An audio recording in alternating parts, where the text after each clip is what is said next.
Board to order. And 1.1 is discuss potential separation of Health and Human Service Advisory Committee. And I have to ask what the last couple pages of that had to do. It was part of the history, so I left it together because Was it about I wasn't land here. trees? I wasn't here back then. but I just, yeah, I couldn't make the link, but Yeah. anyway. Okay. I All think right. it's a public health thing. It Public is. health It and was. Planting trees. Yeah, no, seriously, in urban areas. Oh, yeah, yeah. Yeah. uh-huh. mhm. Okay. So a lot was said there in the research. Anybody have any thoughts? Well, there's pros and there's cons, right? It sounds like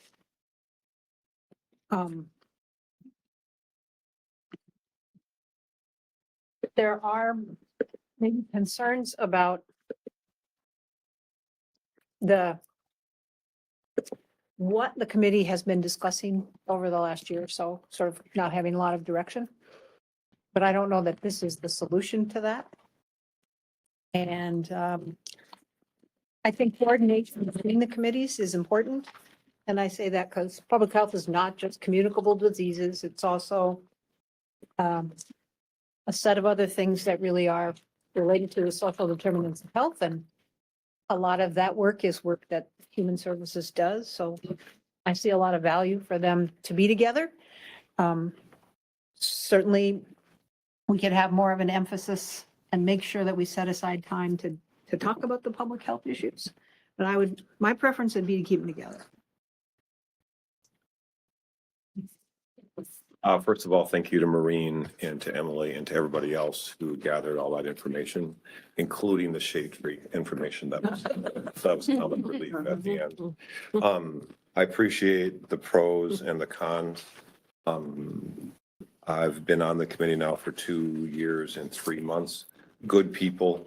There's a ton of potential in the room. And through fault of no one, I think it's mostly a design problem, and some staff turnover. That group is nowhere near meeting its potential. I would like to try, and this is not going to be something that we have to do and keep for the next 100 years. I would like to try to move towards, and there's different ways of doing it. It can be 2 separate committees, or it could be one big committee that meets. I'm just thinking out loud. I don't have this figured out, and I didn't run it by Maureen or didn't run it by Emily.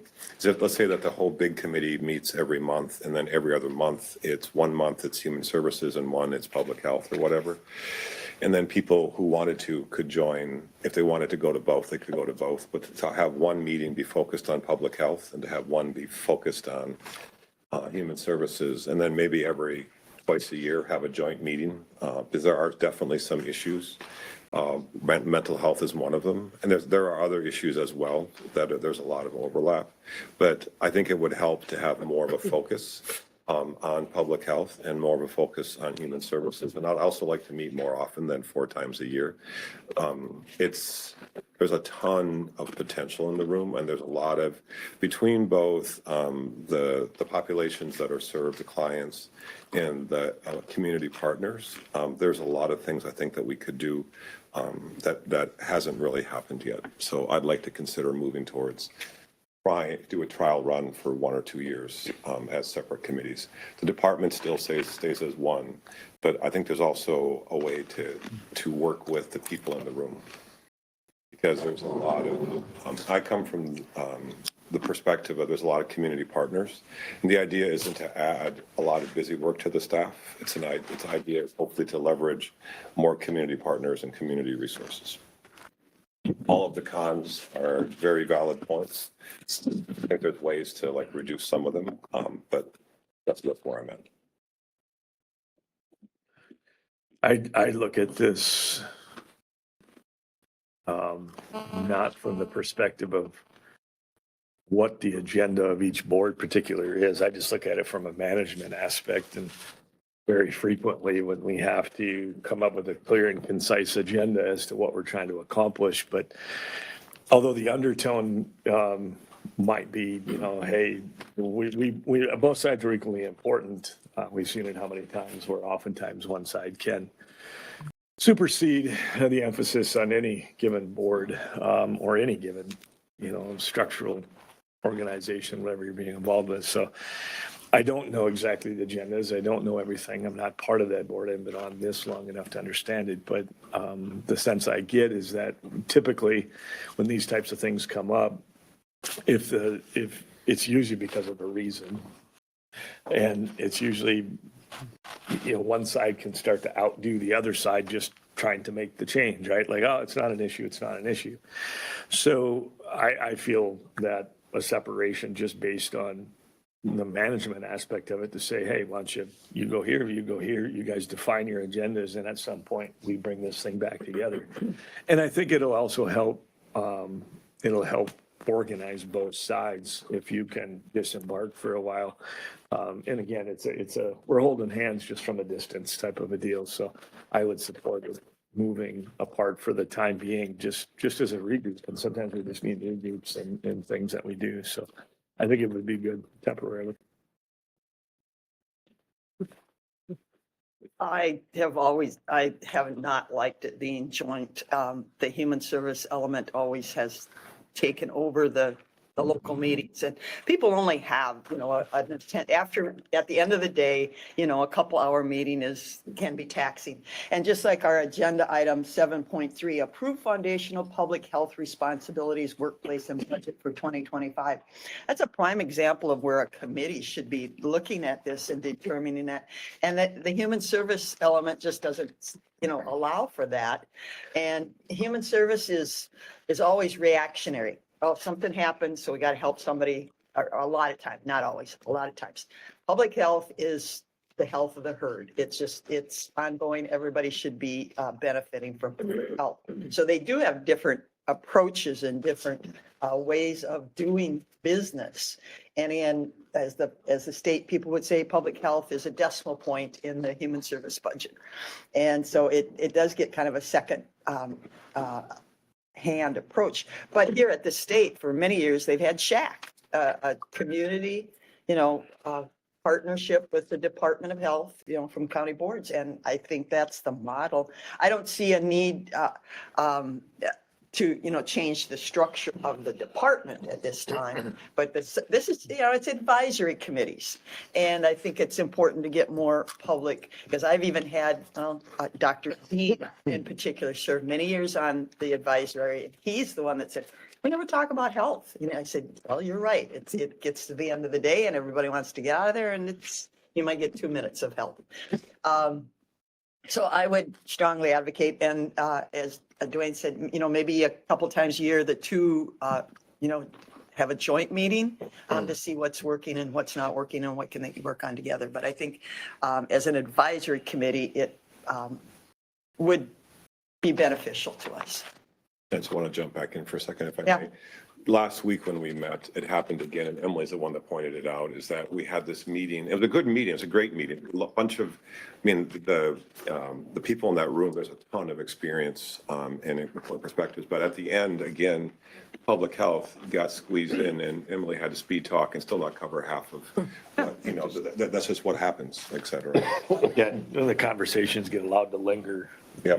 You're on the hind feet, and it just doesn't, Mhm. Madam Chair, and I know this is the committee of the board, so maybe I could just. Yeah. When I was reading this, and page 12 in particular there, where the recommendations are from Maureen, it struck me that and things of that nature. And this is not necessarily that, it's a transition. Group.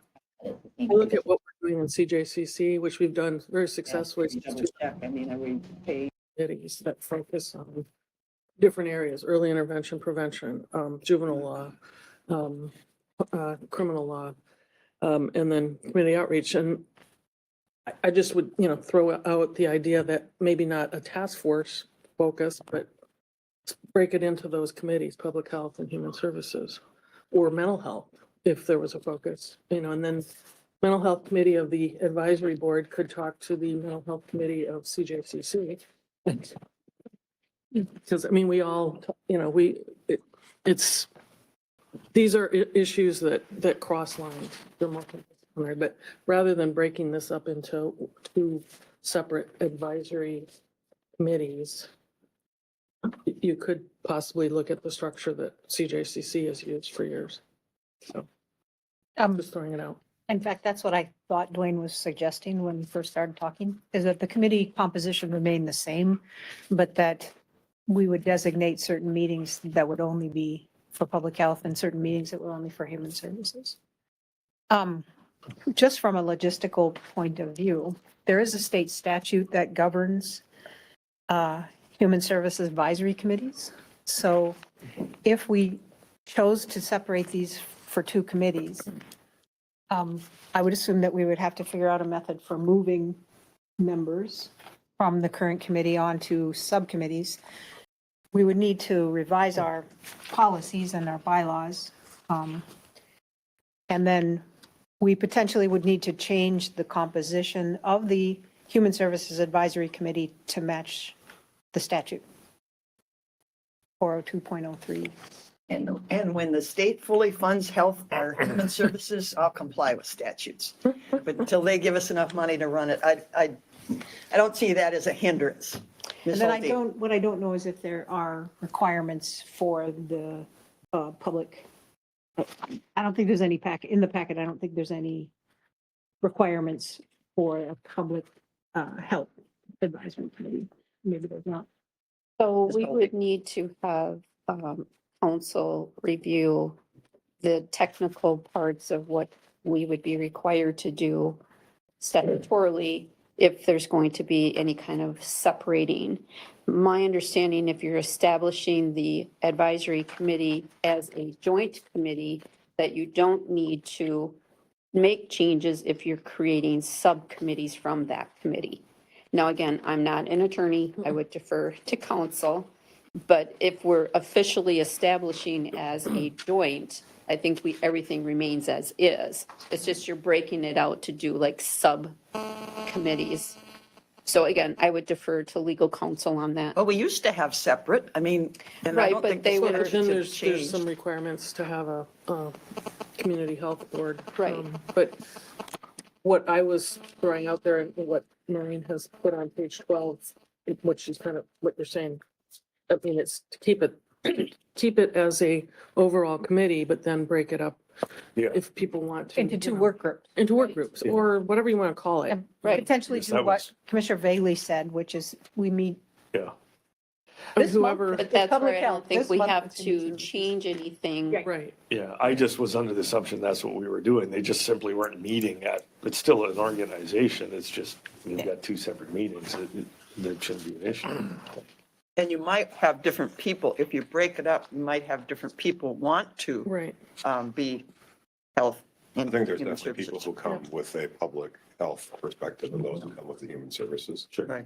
Or you invite people to serve on the public health versus the human On the task services. force. Yeah, the task force. Yeah. And no matter what we do, I think we should review. So as I read through the material, I saw like different numbers of requirements and different thirds and different et cetera. Yeah, so, Possibility. yeah, we don't, Up to 25. yeah, we don't satisfy this particular statute, but if we separate the committees and change our bylaws, then I would suggest us to meet the requirement. But again, Don't recreate the whole world. It's just an advisory committee. They don't have any budgetary authority. They don't have any legislative authority. It's citizens wanting to help out.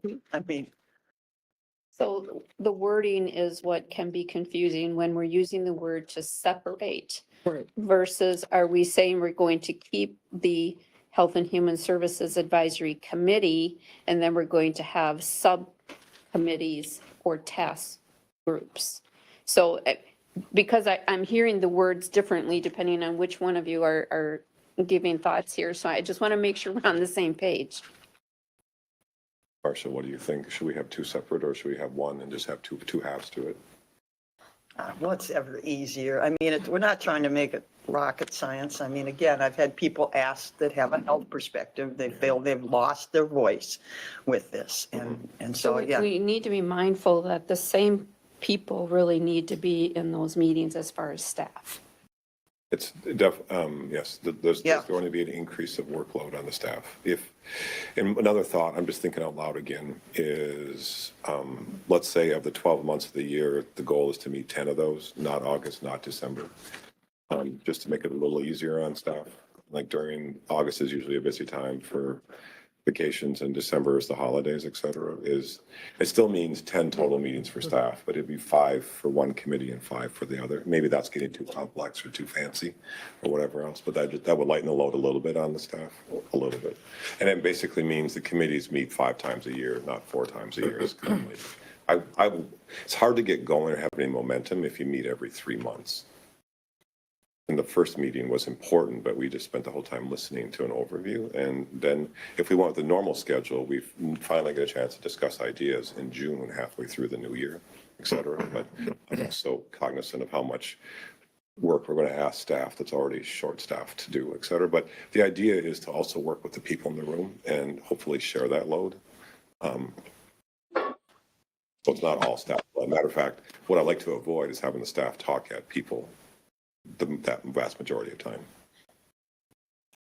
Well, and they can be virtual meetings. I mean, stuff can be sent out, if like I'm saying that the approved foundational public health responsibilities, something like that's in our packet could be sent out to the committee, and you can just ask for, I mean, again, you don't have to have an official physical meeting. I mean, there can be information gathered from citizens in a number of different ways.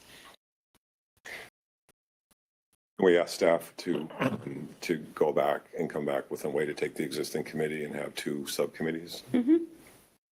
Well, you would have the same committee, if you will, but Right. break it into subcommittees, and how might that look? Yeah.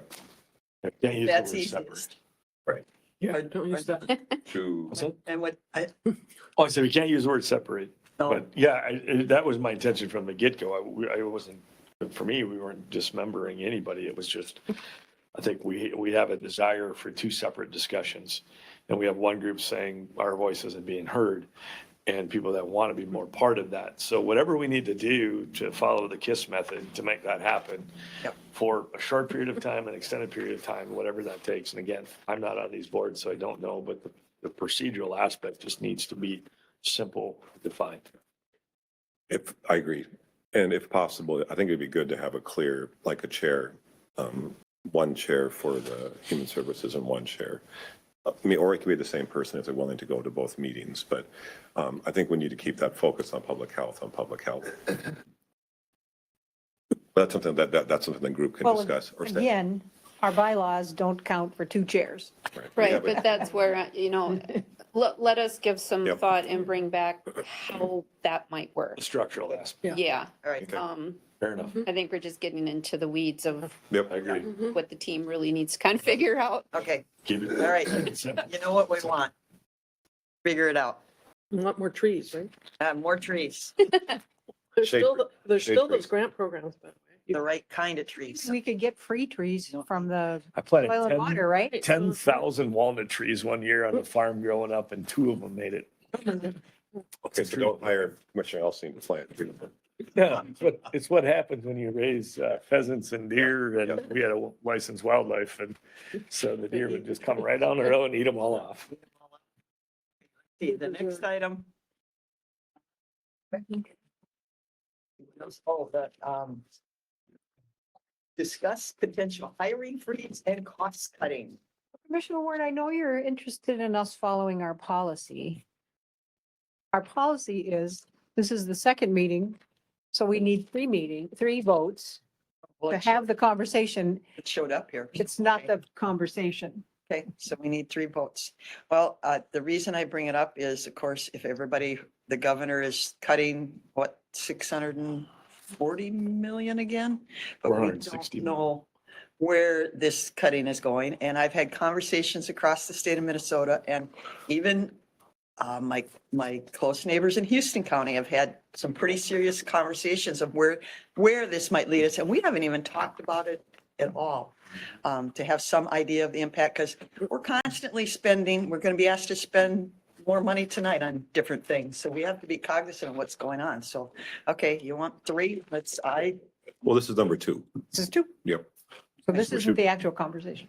Well, the discussion is, do we move it to a regular board meeting, right? Right. I guess did I bring this up? I think Yeah. I brought Yeah, it you up, did. Although Commissioner Ward is taking credit for it right now. Yeah, I guess here was Better be my, prepared. the scenario I had with it, it does allude to that. And, you know, it's, I guess the concept I had behind it was just to kind of show our county constituents that we are aware, and we talk so much about, I mean, look at the jail situation or the LEC situation, this co-funding and, you know, state and federal or whatever it might be, but, you know, a lot of times it's state funding. And, you know, when that's at jeopardy, when they look at how many billions of surplus and 10 million and, you know, 16 billion, whatever it was, and 10 million in new taxes, and we're still in the hole. I just don't see us digging out of this. And it's really a bipartisan situation now where both sides are going, what do we do? So I think just in good faith to the citizens is to say that, hey, here's a step to say we are aware. We are saying, hey, until we figure a few things out and really understand what's coming down the pipeline, we're conscious of it. It's a reflection of staff, our administrator. It's a reflection of this board. It's a reflection. It's a way to say to the public, we're aware, and we're just hanging out to make sure that we're not going to put. We sure as heck don't want to go spend any more if we find out that we have to spend a lot more just to maintain these programs that in some cases are being handed down to us, whether we want them or not, and not to mention our day-to-day expenses that we have. So the idea I had was this is something very simple to show the public that we're aware of it and that we are, you know, taking a stance to just sit tight here and let's see what happens. I appreciate the idea of looking down the road and trying to, Okay, so this is not supposed to be the conversation? This is supposed to get three votes to have the 45 conversation? minutes. You are the one who Okay. said we should follow our policies. I'm Okay, just- then, I okay, am just, just do we have 3 votes to move it forward? And we'll sit here and twiddle our thumbs. I mean, it's just a conversation. We're not setting policy or anything. Yeah, and I just wanted to state as to why I brought it up again, Well, I because mean- it did make it on the agenda. can't we discuss why we're going to vote the way we are? To Our put it on, policy says, and if you want to change the policy, it's fine with me. 2 things to get something on the agenda, and then you don't just do it. If at least 3 commissioners want to do it, then you get 3 votes, and then at the 3rd meeting, you do it. my understanding of the policy was when we changed it to shorten the madness of what it was before. So that 2 commissioners can put it on a committee of the board, and you discuss whether or not, then you vote to put it on the regular meeting. That's how I understood And it. I thought we could discuss a little bit here. What is the policy? I agree. I agree. I'm looking right now just to make sure. Well, share your view, Dwayne. Well, Ms. Holte's looking, where did you find? I think, I'm going to vote against it, and here's why. Is when, I think it's also important for our constituents to know the consequences of decisions that are being made in Washington DC. When someone is asking the Department of, is it Energy and Commerce, to cut It's on page 4. $880 billion. And 1/3 of the state budget comes from the federal budget, and half of that is for Medicaid. They're going to pass the buck Okay, and lie thank you. about it from the federal to the state level.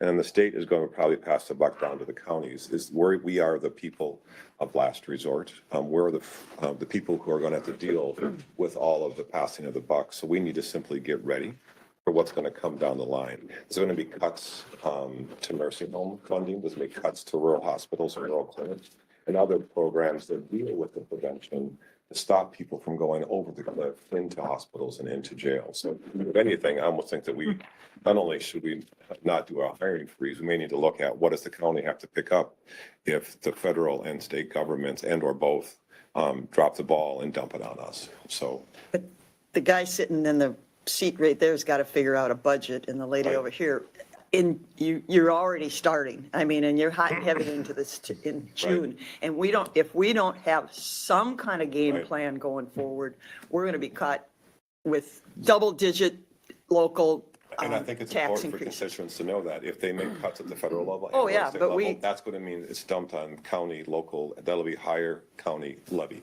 I don't want to do that, but I think people need to know that. You're exactly right, is that he and we need to come up with a budget. So I'm going to vote against it because it gets pretty clear to see if you follow it down. If you look at what's going, the dominoes as they begin to fall, it's going to be dumped on.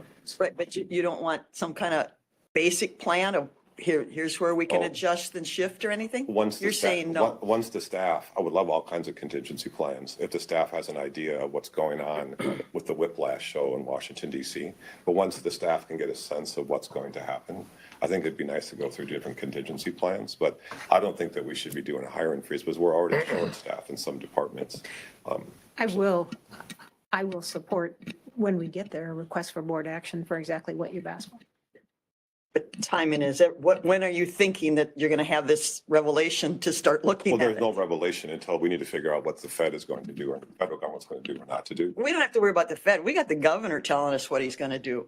And again, everybody at the Ledge conference said, it's the governor's budget. It's not ours. Democrats and Republicans, it's the governor's But budget. the states don't know, correct me if I'm wrong, the states don't know what's going to happen until the federal government decides here how it much Oh, Medicaid. they have some idea. He's already cut passes things and out. everything. Yeah, So I and mean, I don't know so much about Medicare. I mean, that sounds like that's untouched. Same with health. My wife's in that. She would know firsthand if something was coming down, especially. We know what it's not. All right, so if we're actually, Long story short, we're actually gonna do this. Yeah. Right. Could you pass those around? All right, so this is from our portal. I have one for Karen as well. We'll let Jock finish. Yep. yeah, I guess that very thing is exactly why. If it's all be true, which I disagree with some of it, but if it all is true, it's another way to say, hey, let's not go do anything outside of what it just takes to continue government today until we have some more ideas. In other words, don't start funding new things, don't start going after new things. Let's look at ways anticipating, if this is true, where that's coming from, federal or state level. If you want to throw the federal side in it, it just amplifies my point. So that's what I was trying to do, is just build in a little bit of a little confidence in the taxpayer out there that at a local level, if everything you say holds true, or just a portion of it holds true, either way, we know for sure right now what's on the agenda is the state. It has been declared. And in a nonpartisan way, both sides have agreed to it and said, hey, our governor is shoving 460 million of cost. He came out and said it himself. And that is a real thing. The rest of it could be speculative, but we know that that's what's coming right now unless something major changes. So, and that's been kind of an uproar with other counties and the feedback we're getting from those counties. And they're already doing the math on it, saying, hey, this is going to cost us 1.1 million, 1.5 million, 2 million, $500,000, whatever it is. But this is real. This one's right at the door. What happens on some of these other things may or may come to fruition. We don't know yet. But this one's real. And so that's what I was looking at, is saying, hey, until we can not make this an issue, here's something we could do to show our constituents that we're conscious of it. We're sitting back, we're treading water to see what this looks like. This is from our portal on our website. This is the revenue for Health and Human Services for the last 5 years. These are the numbers that go behind it. So what you can see is that the budget every year is between 17 and 18 million for human services. The biggest revenue item is intergovernmental transfer. And that is broken down between federal and state grants. So in 2024, we got 5.86 million from the feds and 3.375 from the state. If you drill one step further, they have names that are not quite comprehensible to me.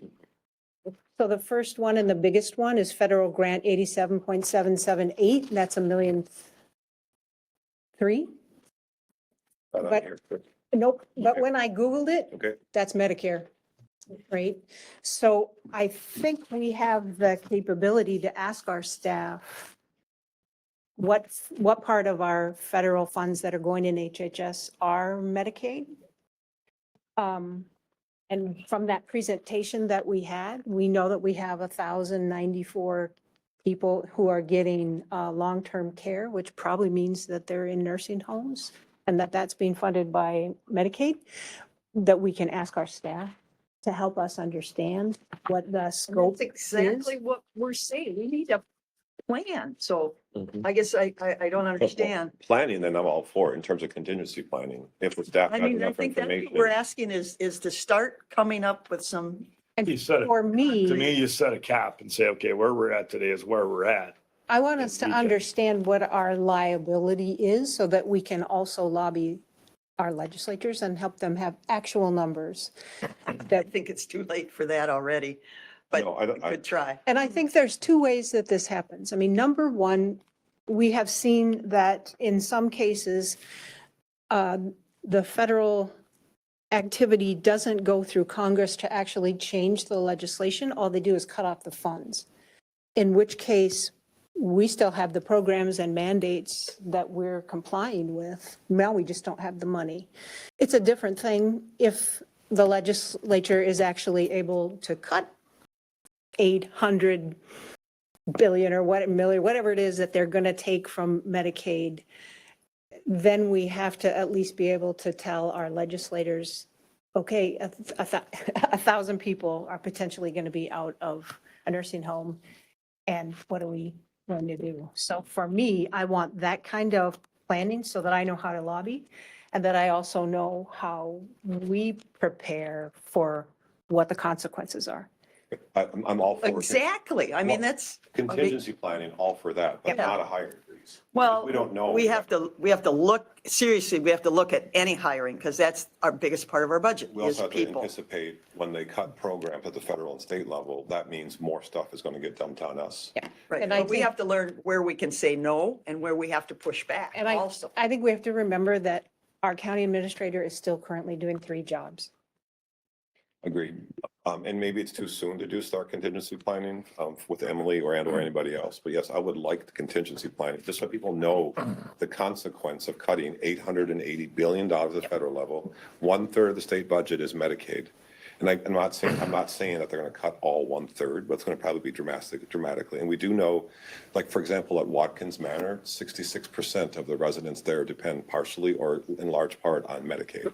Some are, it's Medicare and Medicaid. Does your wife work in a nursing home? But she, ask her, I mean, and she probably has some data from hers. I don't want to like base everything on just Watkins, but nationally about 62% of nursing home residents depend upon Medicaid. And they're already understaffed and they're already, over. And I'm not suggesting that we start making up that hole because we don't have that in there. But those cuts at the federal level will mean larger local county levy increases. And people need to know that because there's things that we can cut, but there's also things that are penny wise and pound foolish, where we're going to save money in the short term and just make bigger problems down the road.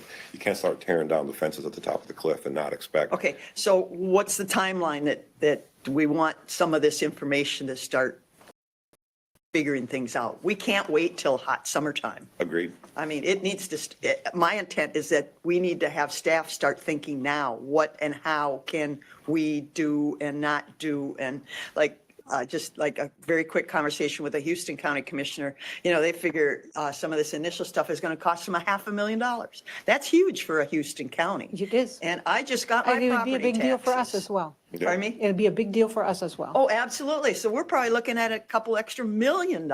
So I don't think, we want to, I haven't got my Winona County taxes yet, but everything's going up. So the people who have to pay it, we have to be cognizant too. Ms. Holte. So, commissioners, just so you know, we are working with the leadership team. And, at this point, what we're hearing back from the state is don't panic. Don't assume the sky's falling kind of thing. You need to wait until we have a little more information. So while I understand the desire is for information like right away, we need to wait until we have a better idea. So we can't make a promise as to when you will have it before you. But as soon as we get some guidance, we can most certainly pull things together. But it's not going to be in the next month because I highly doubt the state's going to make a decision or even get close to a decision. Greg. I know that Maureen and I have had some phone conversations after I'm on the SEMCAC board, and I hear how the cuts could impact their operation, a lot of their operations. So I have reached out for contingencies, and as Maureen has said, we don't know what we don't know.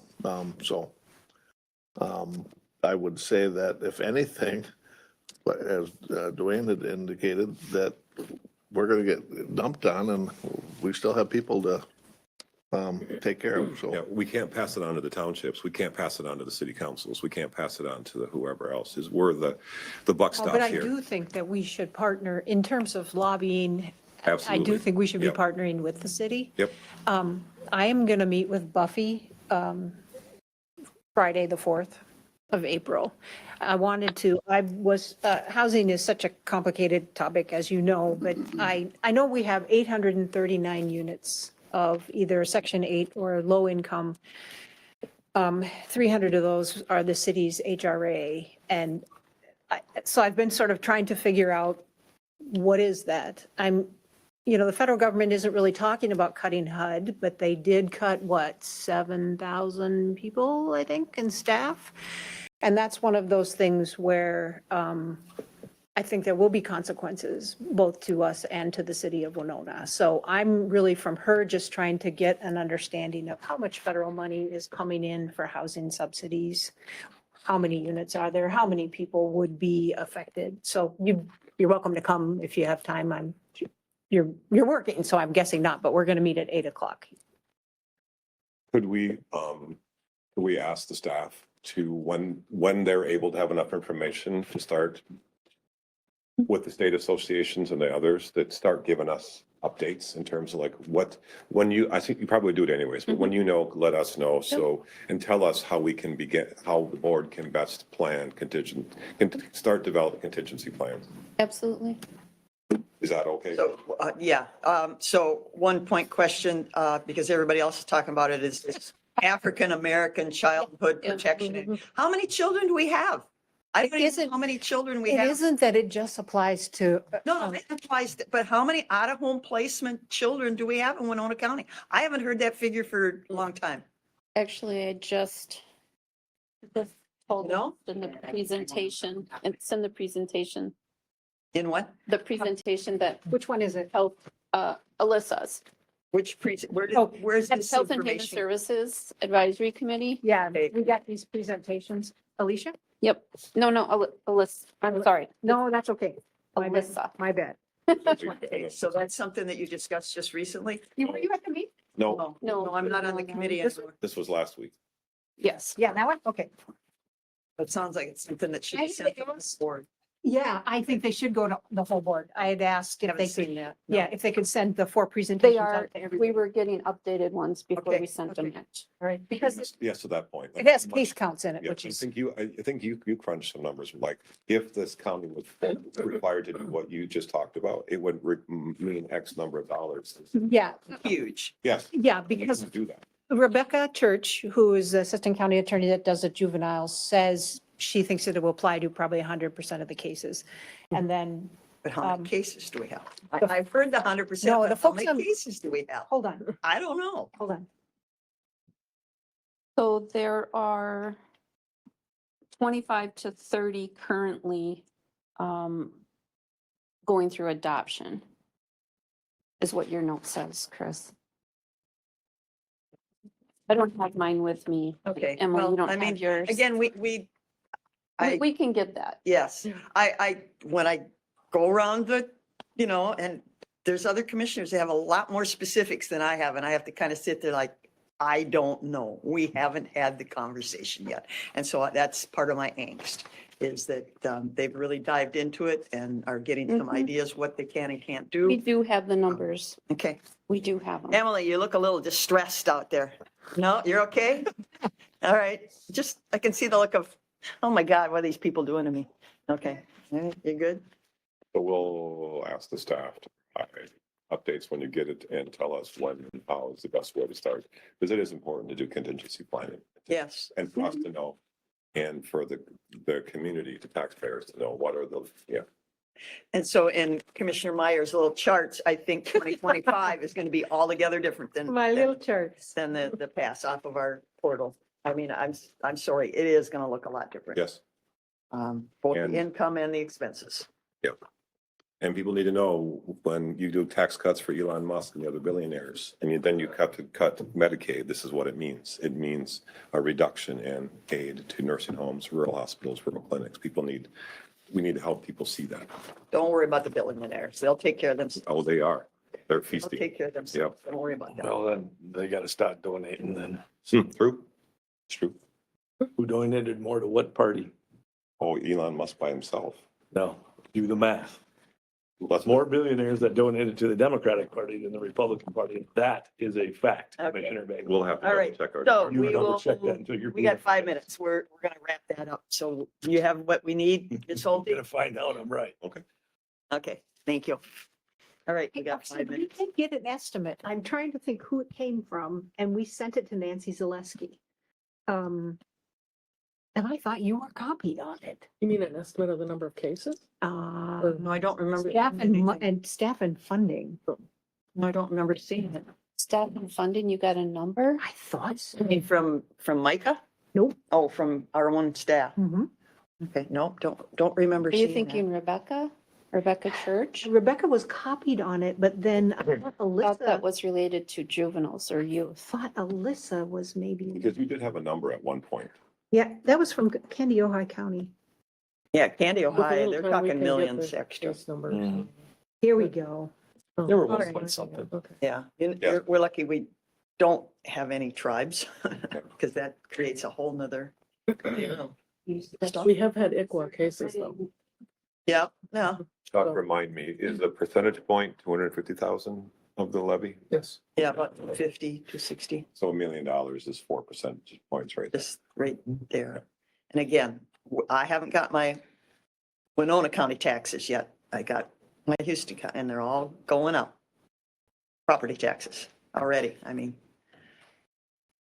Thought yours went down last year. no, it always, Winona kind of stays the same. I don't do any improvements, so it should stay the same.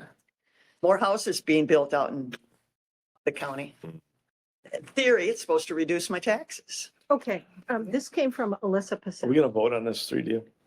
Oh, Oh, okay, I guess, yeah, Do okay. you want to so- hear this, Marcia? Yeah, what Okay, so this is is it? about that act that we're talking about. Yeah, Okay, so this is from Alyssa Pacell on our staff. okay, she's a staff person? Yep, Okay. in a conversation with Region 10 counties and counties similar to our Winona, it is anticipated this new legislation will cost Winona County at a minimum an additional $400,000 annually. We anticipate at a minimum, Winona County would need to hire an additional 3 FTE social workers and 1 case aide to ensure we are meeting these new mandated requirements. We anticipate this will cross over at least 95% of our cases in Winona County, although it is possible it would hit all of them. But she doesn't say the number of cases. So can you send that to Maureen and Maureen can send it to all of us? Yes, Maureen was copied on it, but I will forward it to her now and ask her if Okay, she can ask her to forward. send it out, because see, I don't have that kind of. We were at information, and I've asked. We were at the MICA board meeting. Nancy Zaleski, who's our lobbyist for HHS, asked all counties that were in MICA, could they come up with an estimate? Estimate, Which yes. is why I asked. Yes, I sat in on that. Yes, I heard that. So Maureen, you're going to get something forward to you that This is these are the estimates that Alyssa Mhm.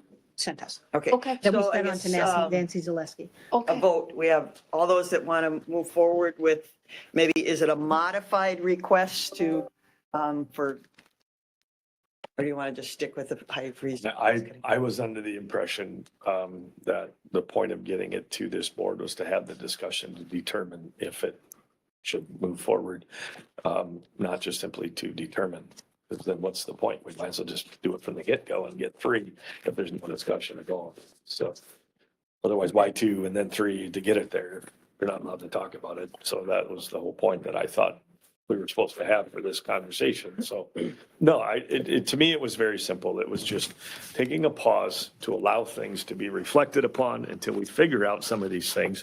And it was my way of showing the concern, regardless of what and where it was coming from, the concern exists, to say, hey, it isn't indefinite. It isn't something that couldn't be undone. It was just simply that it was to show that, hey, for the time being, we're going to take a little pause and we are reflecting on what might be. And it sounds like we want to spend more. So I'm going to vote yes for it. Yeah, okay, so call the question. All But of- we don't Well, actually well, vote. You don't No, actually. we don't vote, but it just takes three. Oh, Right. well, okay, so I agree with Josh. We Yeah, I should just move said yes. forward with, at least, We can determine that in the meeting as to what that right, could what look like. definitive, if we want any definitives or anything. What's the proposal to Yeah. hiring freeze and cost cutting or? Well, it's kind of a general, It's a generalization to figure out at the board meeting as to what we are going, if we're going to take some sort of an action. It's not to lay out a definitive plan. It was to have the discussion to figure out if there's something we could do to offset. offset for the time being, to show that, hey, the county is aware of this and we're looking at cost saving measures. And one thing we can easily do is just sit back and take a pause. I can think of many companies that put hiring freezes on in times of turmoil or trouble, just to say, okay, till we get through this process. Right now, everybody's gonna have to chip in a little bit, value your job and appreciate where you're at. And hey, things could get better and things might get worse. We don't know where it's gonna be. So Fastenal does it frequently. I mean, I'm just looking at one right out the window there. So I worked at Fastenal when they had a hiring freeze. It's nothing uncommon, just I guess I look at it as if it was your checkbook, how would you respond? My preference would be, I would make a new request for board action at our board meeting. That is to do a review of HHS spending with respect to grants and then do contingency planning, but not a hiring freeze. So I don't think I support this idea. Well, it's not just HHS, it's a lot of, it's all of county government. Cost cutting is cost cutting regardless of where it comes from Yeah, or the yeah. potential to, or where can we save something to potentially offset new expenses? I agree with Chris and to include, and to your point, to include other departments where it's impacted as well. Because don't most of our highway projects, the larger ones also depend partially on some federal funding as well? Yes. But that's already probably in line. It's going forward. Right. Might get. Oh, you a little never dicey. know. It might get a little dicey. I think the projects for this year are. Well, I guess, there are items that are in the budget that are not mandatory. right, There are niceties that the county does for citizens, but they're not mandatory. yeah, and we're probably gonna have to look at those things. I I'm mean, just saying, I'd be looking at that before looking at a hiring freeze. Because you still have to do the work, you still have to provide the services. You do, but again, as I said, the personnel in our budget is the biggest line item that we've It got. is. So I mean, you always have to look at the ramifications of hiring somebody to do what job It is it? blows me away to sit here and look at very successful companies that follow the same practices and to sit and argue that there's no concern to their thought process. This is common, exceptionally common to do this in times of uncertainty. So there's always a case given by anybody in any company that says, no, we can't do it. It's the hard decisions that have to be faced when you're faced with uncertainty or a hard decision. And so there's always going to be a case to hire somebody, and there's always going to be somebody to say, well, I need another person to do another job. And that's where the taxpayer is saying, can you run it? Can you just be a little bit cautious here till we figure out where we're at? So it's the way I look at it. I guess we have a lack of a third, is what I'm hearing. Yeah, I So don't think let's we're I mean, gonna take a 2-minute break, or no, we can't. I would say that we already have a hiring freeze. One of the Goodhue County Commissioners approached me because she said their administrator created an entirely new department with several hires in the middle of the year. And I said, oh my God, that would never happen in Winona County because the board would have to approve it. And so I'd say, we already have a hiring freeze. If we create new positions, it's a part of our budgeting process. So should we move to the Community Health Board? Yes, we're behind schedule. Okay, we'll call to order the March 25th, 2025 Community Health Board. Item 61. page. 2, I'm sorry. 61. yeah, 61 it Yeah. starts. Item 2, approve the meeting minutes from March 11th. Also move. Second. We have a motion by Commissioner Meyer, seconded by Commissioner Olson to approve the meeting minutes from March 11th. Any discussion? All those in favor say aye. Aye. Aye. Opposed, nay. Okay, approved. Chairperson's report. nothing really, Last year, they didn't know I was on Shack, so I never went to the orientation, but the orientation is. you're not following policy. I You know need I'm to be not. there. My goodness, So I signed up this year. I think it's the 10th. right? And I think they do some of that online. Yeah, and I did watch their videos, but Okay, and they have a little coffee and cream videos things. The next one coming up, I think is April, I want to say maybe April 10th. It's about water, Is it? drinking water and stuff. yeah, I think. And so that might be kind of interesting. And again, we continue, let's see, Ross is in there. Have we added any more reverse osmosis systems? I'm waiting for an update. Okay, all right, and stuff, okay. Other than that, item 4.1, approve foundational public health responsibilities, work plan and budget, and that's on page 82. Emily, Hello, everyone. good evening. All right, I'm here today to talk to you about the Foundational Public Health Responsibilities Grant. I'm just going to give you a brief synopsis of the grant duties and goals. The goal of these funds is to assure that no jurisdiction in the state of Minnesota lacks a defined package of public health capabilities and programs. The funds are to be used to support these specific objectives. Community health boards are directed to use these funds to grow capacity of existing programs, to better meet the foundational needs of the public health work, or to increase public health capacity by designating these funds to focus on public health work of assessment, surveillance, planning, evaluation, policy review and development, community partnership growth, leadership and governance, workforce development, financial and contract management, and overall guidance of the public health work done within the jurisdiction. So our 2025 work plan and budget focuses on the foundational capabilities of assessment and surveillance, community partnership development, equity, organizational competencies, policy development and support, and accountability and performance management. The specific budgetary items you'll see listed on our 2025 budget document focus first on salaries and fringe benefits, which is a total of just over $46,000 of our $200,692 total budget for 2025. Those salary items are of existing staff that are working on process and improvement within the department. It includes 15% of my salary as the Health and Human Services Supervisor. It also includes 10% of the Health and Human Services Director position that is currently posted. The budget includes contractual work of $135,000 focused on community health improvement planning, estimated to be approximately $50,000. It also includes contract work with an organization called Avenue that supports our public health electronic medical record called PHDoc, to work with them to create some efficiencies and streamline workflows from that application into some of our other financial and billing applications. It also includes about $30,000 related to a contract with BOLD for continuity of operations training. So those contractual estimates, again, are about $135,000. And then the final budgetary area focuses on travel and training expenses of just under $1,000 for staff. I'll move to approve item 4.1. I'll second. Where's the flaws in the system? The fact that we operate on a grant system.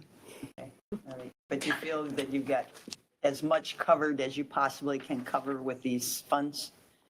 Most counties have chosen to do the work internally through significant increase in staffing. Without that ability to do so, we're looking at considerable contract work. I literally, while I was sitting here, I did just get an email that one of our grants, their federal funding was pulled. And the directive from the state was that all spending cease immediately, but any spending that we've done until this date, it will be reimbursed.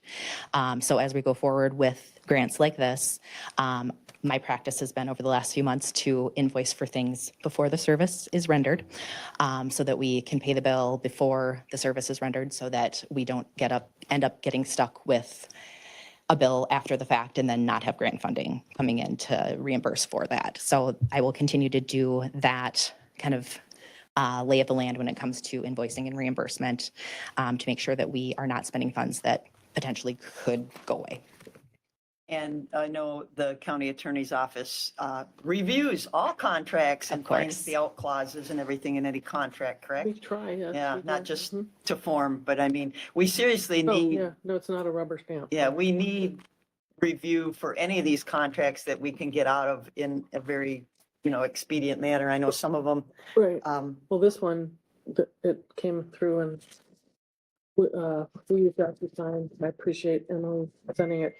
to Yep. me, and okay, I've seen so many of these, they're very similar, so I can review them pretty quickly. yeah, So, okay, all right. Appreciate Really on that. silent. I keep Okay. breathing. All right, all those in favor of approving the foundational public health responsibilities work plan and budget, say aye. Aye. Opposed, nay. Okay, that one's approved.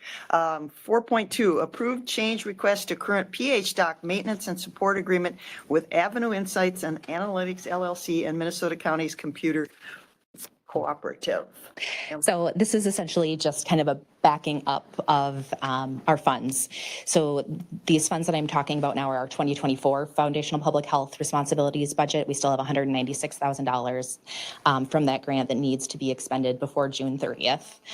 So a portion of the work that I'm looking to do, contracted again with Avenue, who does support our public health responsibilities, public health EMR, would be coming and doing an initial assessment with us to get a better understanding of how we operate currently using our electronic medical record, and what capabilities that we're currently using to give us some guidance and advice as far as what they would say we should do going forward. So there's kind of an initial assessment, and then in the 2025 budget we just talked about would be kind of the bulk of the work that would happen over time. And this system is the state system, correct? Yes, it is owned by the state. The owner of Avenue, the support company we're talking about, actually developed PHDoc and then sold it to the state. And now she and her company support the PHDoc IT side And of it's things. not the same horror stories that we have in the human service technology world. I don't know that they're quite as old as SSIS that is used in social services, but I can't brag about them either. It's not probably up to speed and such. And Yep, so this initial assessment it is estimated to be approximately $3,000. I'll move to approve item 4.2. I'll second. okay, motion made by Commissioner Vagle, second by Commissioner Meyer to approve the change request to PH docs. Discussion. All those in favor say aye. Aye. Opposed, nay. Okay, approved. All right, we're adjourned. General business. I don't think that we've covered everything. Motion to adjourn. I'll second. Just real quickly, Vaguely. for the next meeting, can we put on the agenda to discuss the possibility of adding Dr. Hadeen? He talked to me at the end of the last meeting about would it be helpful for him to sometimes join us at the table as as a medical doctor I during. support that. Yeah. So, thank you. So for the next time we. Okay, we might want to make Community Health Board more than a 15-minute. Yeah, agreed. Okay, all right. 100%. All right, advised. We'll adjourn. Commissioner Elsing. Yep. And we have a I second second it. over there. Okay. Motion adjourned by Commissioner Elsing, second by Commissioner Meyer. All those in favor say aye. Aye. Opposed, nay. Okay, we're adjourned. You got a couple minutes there. Go for it, guy. Yeah. We'll take a short break here. For the audience members, I think you know, but this is public health now, community health now going 2-minute break before the normal, regular business. meeting. Right.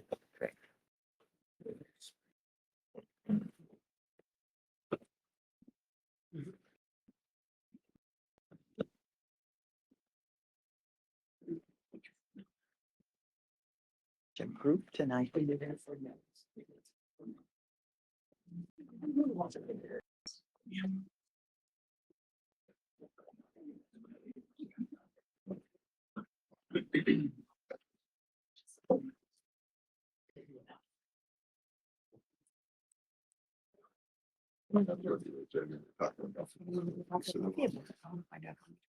Marcia, are you comfortable? Item 7.6 talks about a MnDOT grant. I just comment on the dollar amount. Okay, is Okay, sure. that okay? Yeah. Just a quick comment. Comment on 7.6. Yep. I could also pull it if need be. I just wanted. Not opposed to it at all. Madam Chair, I will be asking for 7.9 to be tabled until the April 8th meeting. 7.9 to be tabled. Yeah. Oh, darn, I had a whole long You spiel know, about I that one. figured you would, so that's Yeah. why I'm pulling it. That one, you're on I'm park. hanging around for You're about on 2 park. years. For Pete's sake, We're gonna get out of here sooner. plan a park without a bathroom. All the advancement, all the design and everything. I mean, at least put a composting bathroom up there. You can't get a drink, but you can bring a bottle of water with you, but where are you supposed to go take a pee? You know, So that's wrong. It's all that Agreed. planning, Agreed. you know? really. Okay, so you're gonna pull that one. Okay, all right. Table, yeah. Table it, okay. Yes.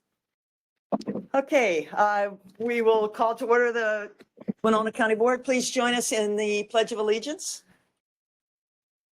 I pledge allegiance to the flag of the United States of America and to the republic for which it stands, one nation, under God, indivisible, with liberty and justice for all.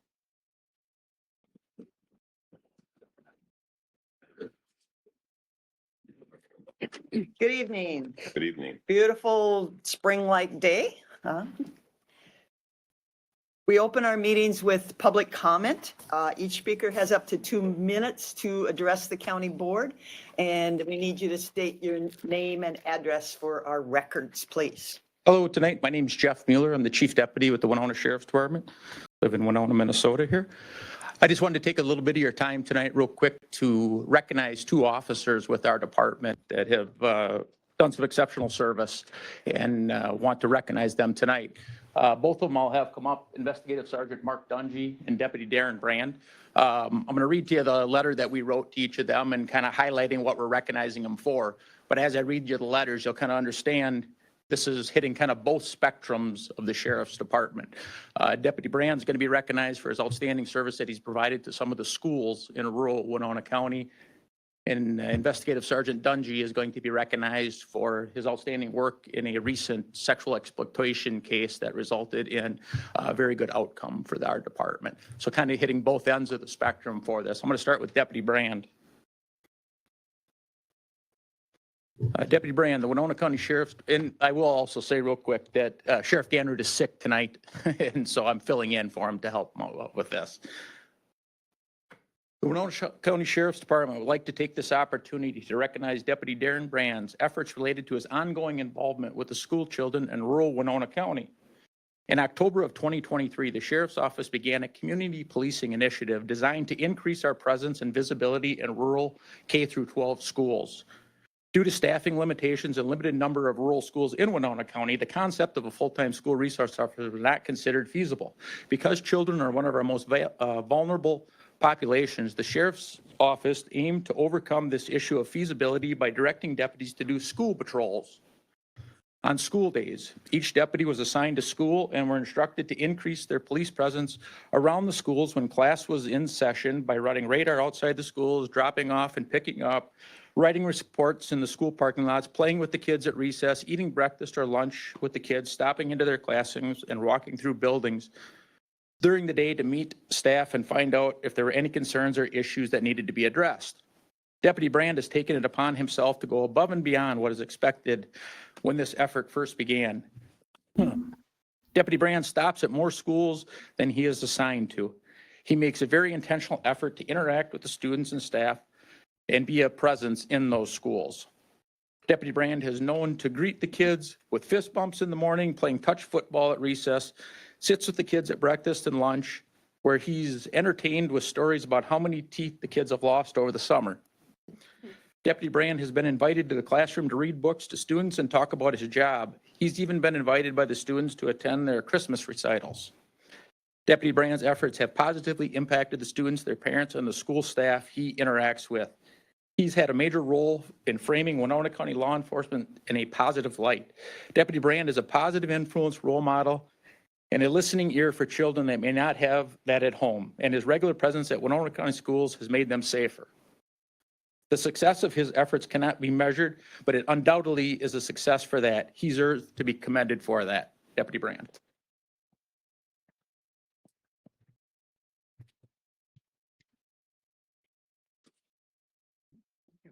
And the next one is for Sergeant Investigative Dungy. The Winona County Sheriff's Office would like to take this opportunity to recognize Investigative Sergeant Mark Dungy for his outstanding work related to a Valentine Quintana sexual exploitation investigation. Little background on it. According to court documents, between April 22nd and June 23rd, Quintana, 30 years old, used media apps, including Snapchat, Instagram, to threaten, sexually manipulate, and exploit more than 60 young girls, primarily between 9 and 12 years old, in Oklahoma, Pennsylvania, Texas, New Zealand, and elsewhere. Quintana, who knew most of the girls were between 9 and 12 years, used fake identities and lied about his age in communication with the girls, posing as a minor girl himself. He used images and videos of youthful girls appearing to make the communication with the other victims more believable. Thanks to this case being initiated and investigated by Investigative Sergeant Dungy and subsequently partnering with the Minnesota Bureau of Criminal Apprehension and Homeland Security investigations, Quintana was recently sentenced to 324 months in prison, followed by 20 years of supervised release in online sexual sextortion, an online sextortion scheme that victimized more than 60 girls among the country and abroad. Investigative Sergeant Dungy and the Winona County Sheriff's Department are dedicated to investigating sexual exploitation cases and providing resources through the creation of our Internet Crimes Against Children ICAC investigation position that currently Investigator Dungy resides in. With the ICAC position, Investigative Sergeant Dungy and the Winona County Sheriff's Office is dedicated to holding people who prey upon our children accountable. Thank you, Investigator Dungy, for your efforts on this case and all the work you do to keep our children safe. Thank you, Investigator Dungy.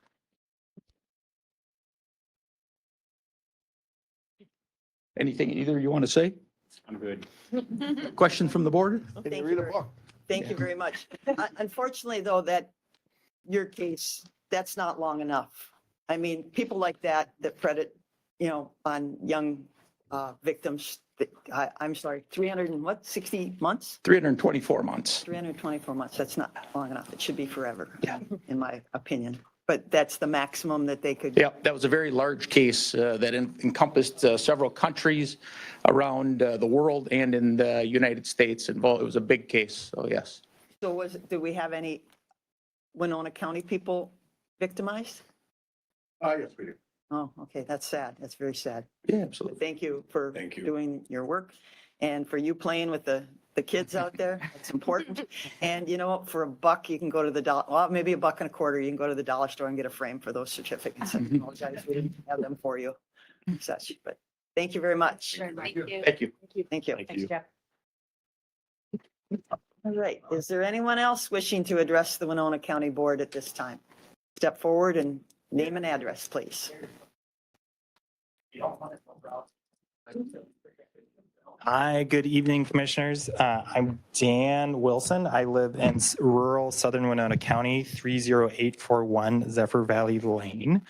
I'm here to speak in favor of the Warming Center Catholic Charities, asking the county board to provide any kind of support that they can, either with a strongly worded letter of support and/or any kind of financial help as well. They are applying for a very competitive grant from the Minnesota Department of Housing, and having money from the county board or even a letter of support really boosts that grant application. So my experience from 2010 to 2013, though I live rurally now, during that time I ran the Bethany House Emergency Shelter in the city of Winona. And so in my experience, we had a lot of folks living there who lived in St. Charles and Lewiston and in greater Winona County. For folks that are experiencing homelessness but don't currently live in the city, live in greater Winona County, a lot of times they have to be in the city of Winona because they no longer have a car and they need to be able to walk to the county building, to the city building to access different public services that are available. In that way, emergency shelter in the city of Winona definitely serves greater Winona County in a very positive way.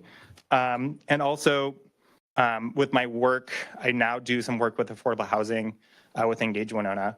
And just an emergency shelter stops so many downstream effects of homelessness. And Winona is a small enough city where a small shelter, 20 to 30 beds, could effectively end homelessness in Winona County.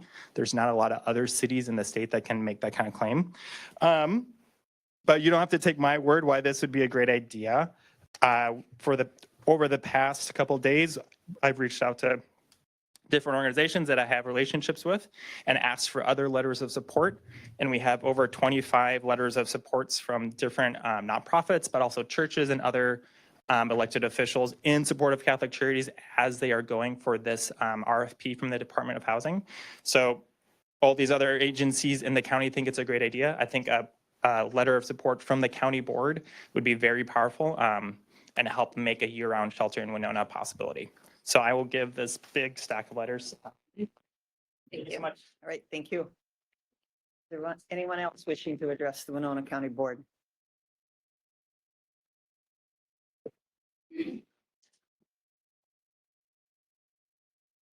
Good evening, guys. Good evening. My name is Rachel Marquis, and I live in St. Charles, Minnesota on Sinclair Road with my husband and my daughter. And I'm writing today with concerns about the Amish communities in St. Charles, preferably Saratoga Township and St. Charles Township. We have to abide by building laws, rules, road laws and rules. And if we are not, we are told to take down buildings. We pay fines, fees, all that fun stuff. We can't drive when we are 16, so I'm here wondering why our neighboring communities are able to do that on the roads, which they are crumbling with their steel wheels, and I pay road tax. They're taking over our farms, our family farms with puppy mills, chicken farms, factories. Larry Campbell Farm on Sinclair Road is growing, and there's also a barn on Highway 74 with no penalties, fines, fees, but with many questions, hesitations, and they changed the floodplain. County 35 has the biggest factory. If you ever take a drive down there, they have details that are not legal. Also on County Road 35, there is a set-aside land that is supposed to be set aside only. And there's a huge barn there, an Amish barn that is made for storage, as they claim. However, it is a trust business. And why is it legal for them to be able to build on set-aside land when us Englishmen cannot? The roads are difficult to drive on, and we're unable to drive on a lot of them. Driving in the middle or half on the side, or trying to maneuver potholes. It scares me to drive at night, as they are not. A lot of the buggies do not have lights, and I really do not prefer to be a statistic as they do in Fillmore County. And I really hope that the pictures I have and things, you guys would consider some changes within these townships and these counties. So thank you, I appreciate this, and I will hand my pictures and letters off to you guys. Thank you. This one? Yep. Thank you. Thank you. Yes, thank you. Hey. Come on down. Good evening. I'm Dr. Sarah Jane O'Shea. I live at 218 West Broadway here in Winona. I'm a retired psychotherapist with 53 years of experience working with survivors of domestic abuse and with homeless citizens. I'm here tonight to speak for expansion of Catholic Charities warming centers. Being homeless is bad enough, but being homeless and freezing cold just adds another layer of violence to homelessness. Our homeless citizens need and deserve warm, safe places out of the Minnesota wind and cold. In Winona County, currently, just too many people need a place to get warm and rest in our unpredictable and often very cold weather. I know boards have budgets, and I know the economy has many board members worried right now. And for all of those of us who are here tonight, we appreciate your willingness to listen to our pleas. For over half a century, I have personally witnessed firsthand the damage that is done to homeless citizens who don't receive enough help from their communities. It is costly to them, and ultimately it is costly to their communities. So I thank you in advance for any help you can give to our cold homeless citizens. Thank you. Thank you. Thank you. Is there, we've gone past, if we have more speakers, do we want to allow them to speak? Absolutely. Okay, all right. Please come to the podium.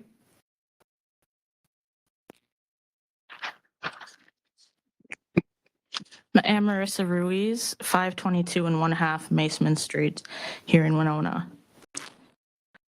Commissioners, I am here today to advocate for emergency shelter in honor of those that we have lost to the Winona housing crisis. May their memory live on through us. One thing that I've learned in my past role as a shelter coordinator is that the work of a shelter advocate is never over. Why? Because Winona County's response to the growing homelessness crisis is lagging about 10 years behind U.S. cities that have adopted housing first models with support from both county and city buy-in. Implementing these models does take persistence and organization, but it can be done and has been done. Just look at Catholic Charities' progress in Rochester, Minnesota, where there are apartments dedicated for supportive housing. The second thing that I learned is that a majority of the deaths of people experiencing homelessness in Winona occurred during the off-season. Why? When the shelter closes at the end of March, all shelter guests are left with nowhere to go, regardless of demographic. At season's end, I have seen veterans, senior citizens, those with physical or cognitive disabilities, pregnant people, and individuals with complex medical diagnoses turned out to the street. Sometimes with a tent, but most of the time with nothing. I asked a Winona police officer once last summer, where should I direct people to camp if they can't sleep here while they wait for the day center to open? He said something along the lines of, somewhere that's not public land and not private land. I'm sure that you can do the math of what is remaining. Crisis is not pretty.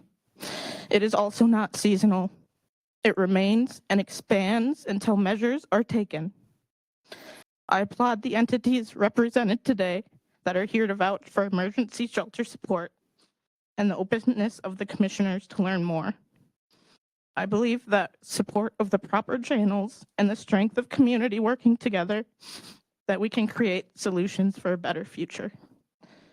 Thank you for your time, and remember, shelter saves lives, housing ends homelessness.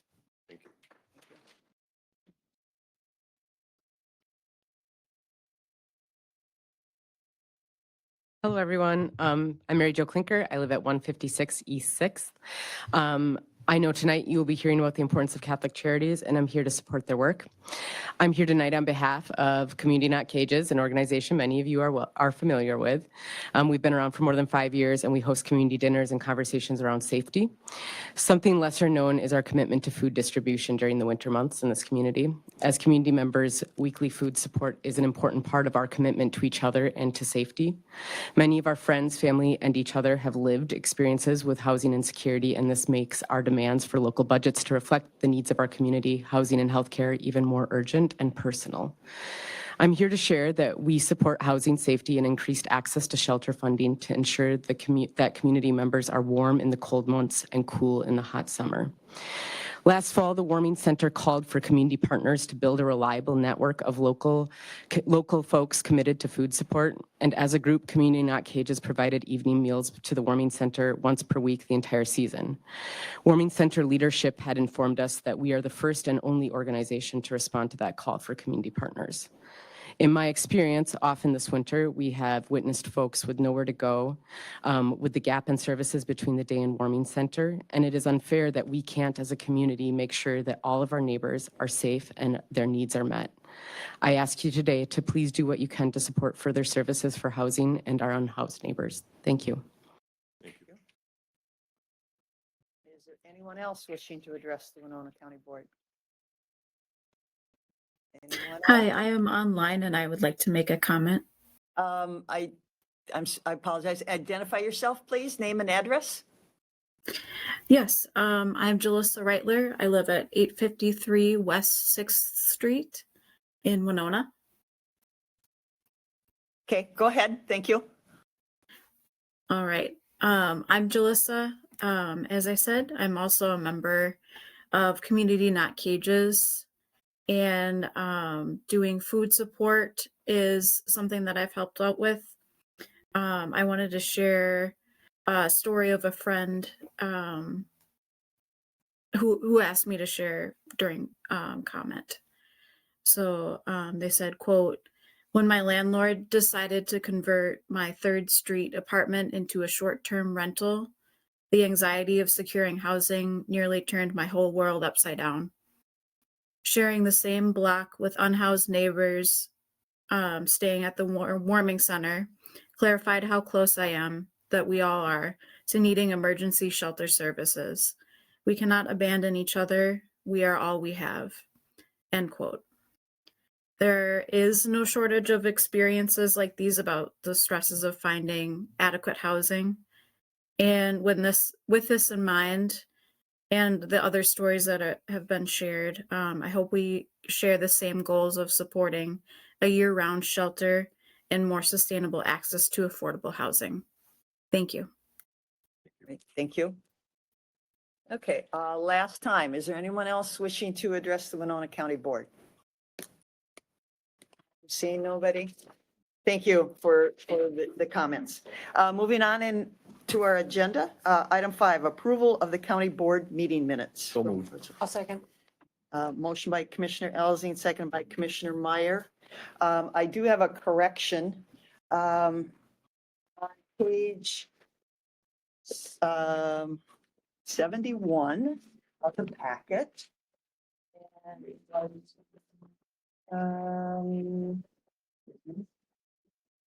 in one of the first findings of fact number 1, it says Winona County recognizes significant public interest and concern regarding, and we did throughout the document replace industrial dog breeding with commercial dog That breeding. is correct. Yeah. Okay, gotcha. Of course, I would debate the terminology findings of fact also, but I guess that's what we use. So with that correction, all those in favor say aye. Aye. Opposed, nay. Okay. Consent, comments and approval of the agenda. Commissioner Vagley.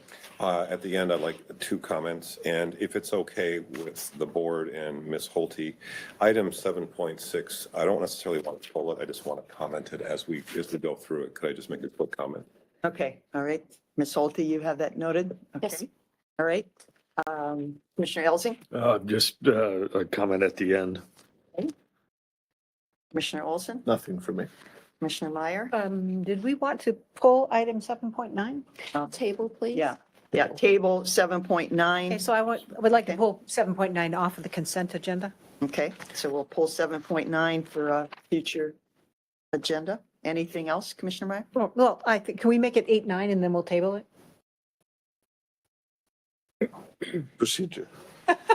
We just have pulled it in the past, if administration wants to pull it. We have pulled it in Yeah. the past, but however you want to do it is How do you want to do absolutely it? fine. Let's just pull it.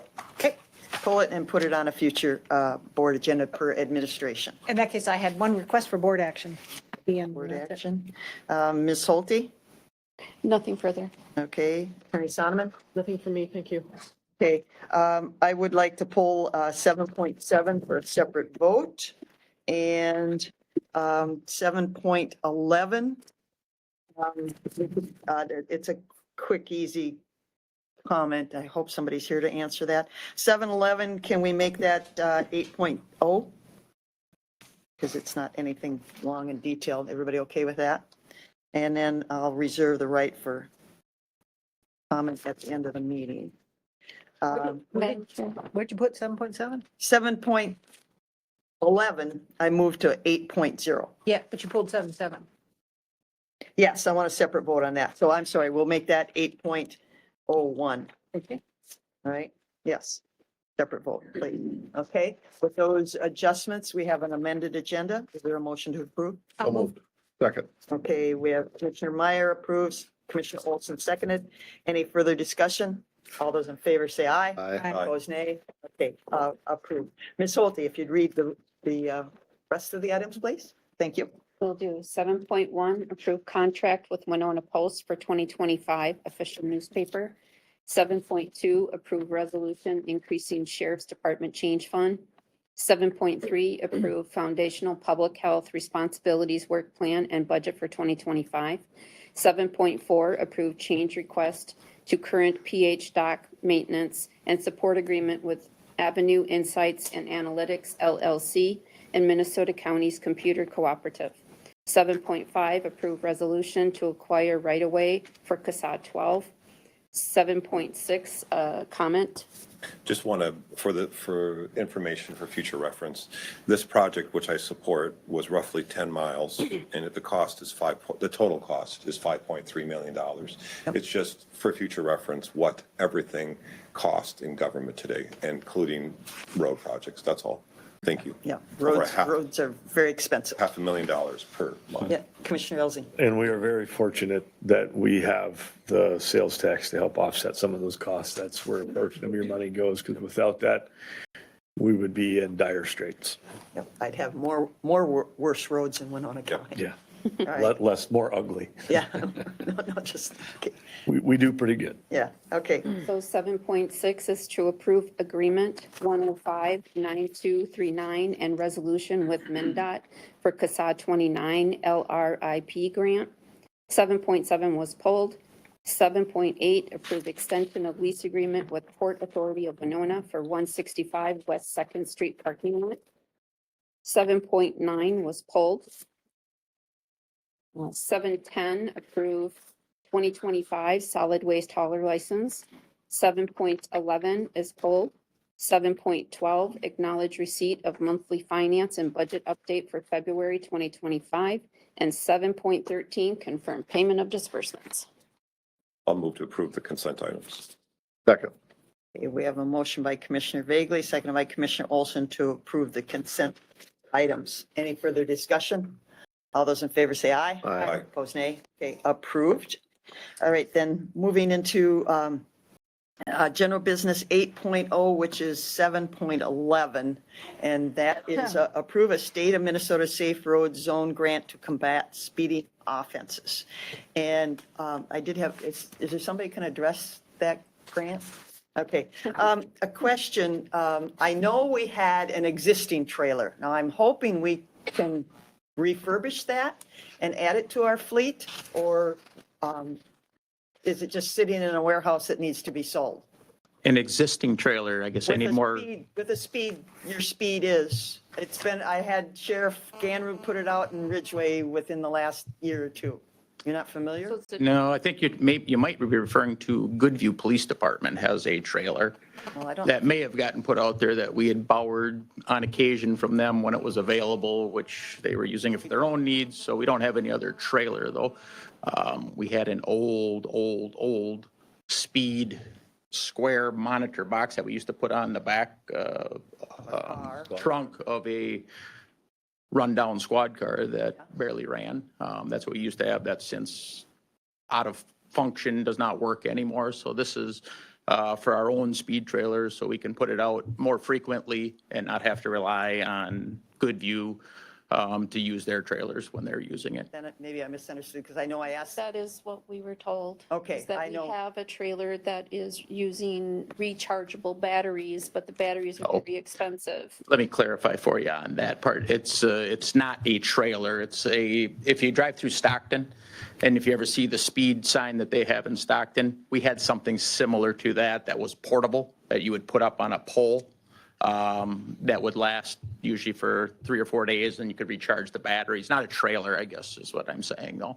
Okay, well, I remember a trailer, so I guess I don't want something sitting in a shed that's not being used, and if it can't be fixed or refurbished, I think we need to clean house, is my point. Plus then, I see in the contract, $2,000 freight? Where are we having this come from? Texas, Pardon me?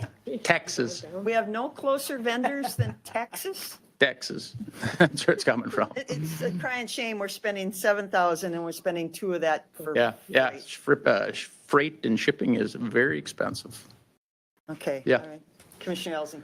Being you're up here, we all seem to have had a conversation Constituent. with a well-known good constituent about Highway 14 and the hill issues. And I think it's something like this potentially could be a wonderful thing to help complement some of those issues, if so allowed to be on a state highway. So Highway 14 is absolutely in Winona County. Yep. And is one of the roads that we do patrol. We try to partner with the state patrol to assist us in that enforcement also. But it's not out of the question that that's something that we would be able to potentially use this speed monitor trailer for. keep them speeders coming down that hill. It doesn't do anything with Jake brakes. It only does speeding. You put a little ear on there so it hears. Yeah. But there's laws against that too. Commissioner- Not inside. Apologize. Thank you very much. Thank you. Yeah, For thank you. everything you do. Thank you. I'll move to approve what had been formerly item 7.11. Second. Yes, okay. Any further discussion on approving that grant for speed reduction? All those in favor say aye. Aye. Opposed, nay. Okay, approved. All right, thank you. Then we have 7.7, approve the WIXI labor agreement for 2025 and 2027. I just, again, won't vote for it because I strongly believe we need some pay for performance measures in our contracts. I'll move to approve 8.01. I'll second that. I'm actually gonna, Once. I didn't second it. Let's see, so. Meyer and Bagley. Yes, Commissioner Elsing. Well, I'm actually gonna support your motion just because I had brought up about some hiring freezes and controlling cost. And part of that is ensuring that our current people who are here can keep a job. Because if you add people, typically when the budget calls for reducing, everybody's in jeopardy. And I do believe that there's a performance aspect to every job. So I can see where you're coming from with that. So I can agree with that. And I'll go with that this time. Okay, so all those in favor of approving the labor agreement, say aye. Aye. Opposed, those opposed, nay? Nay. Okay, 3-2. All right. Then 8.1, receive presentation from Advocacy Center of Winona. Page 244. Yep. Good evening. Good evening, Commissioners. I submitted a few PowerPoint slides that you should be able to review as I kind of explain them. So if you have any questions, also feel free to contact me at any time. So just kind of started. My name's Crystal. I'm the Executive Director at the Advocacy Center of Winona. I've been there almost 6 years now. The first slide that you will see in the packet is really just stating that we have been around for about 45 years now, and we are a victim-centered organization, which means that we listen to what the survivor victim wants and what their needs are to make them feel safe. That's the most basic way I can explain it. Our primary, Crystal, I apologize. Is it possible to get the presentation up on the screen for the audience and for the public? Heidi, if you're available, can you, I apologize. No This worries. Important information. I want to make sure that people here in the audience and the people at home can see it. I appreciate that. There we go. Thank you. I apologize. No worries. Thank you. So our primary service focus is sexual assault, domestic violence, and stalking. And just a quick definition of each of those. I mean, we've talked little bit about, you heard from The work that Mark Dungy does with victims in Winona, those are also our service area. So sexual assault, any unwanted sexual contact, and that could be digital as well. Domestic family violence is a pattern of abusive behavior by one person to maintain power over another person. Stalking is when someone follows, watches, or contacts someone in an unsafe way. So those are our primary service focuses. On the next slide, our next slide basically shows a few of the areas within those. So crisis advocacy refers to the 24-hour crisis hotline, as well as crisis advocacy during our office hours. In 2024, the ACW served 689 unique individuals. Among them, 84 were victims of sexual assault, including cases of child pornography, child sexual abuse, adult sexual assault. 520 individuals received services for domestic and/or family violence, and 92 were survivors of stalking and harassment. Many of these individuals are victims of multiple crimes, and the ACW also assisted victims of human trafficking, teen dating violence, and elder abuse. We partner with local agencies to provide all of these services. We work with Hiawatha Valley Family and Children's Center, the Winona County Attorney's Office, law enforcement, and we aim to provide comprehensive services. A lot of these services and these partnerships do reduce costs to counties, reduced emergency and healthcare costs. So we are able to provide services that are for the individual that perhaps other people can't. Some of these situations don't rise to a level of a criminal case. There's still terrible things that people do to one another, but may not end up in the criminal justice system. We're still there to support an individual from the beginning to the end of that situation. There's decreased law enforcement and legal expenses, improved mental health and quality of life. And I think it's really important just to say that enhanced community stability. So supporting survivors helps them regain stability and independence, which reduces their need for other social services and can contribute to a more stable and productive community. So if we go to the next slide. Thank you. So this slide shows the advocacy services over the last calendar year.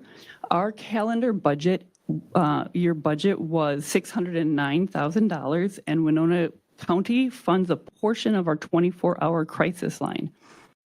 This graph, as I said, shows expenditures by month.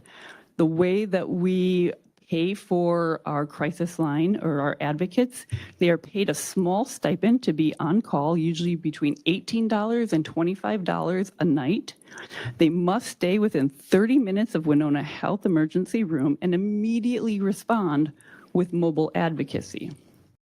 We usually try to have one person as the main on-call and one person as on-call backup, and that is mostly to handle conflicts of interest. We're a small rural community, and often if somebody has a close personal relationship with the victim, they will have a backup advocate to call. This graph is the amount of mobile advocacy. So this isn't just everybody on call. This shows the mobile advocacy, so the individual mobile responses. And we also have quite a few volunteers who are not paid at all who take our crisis line.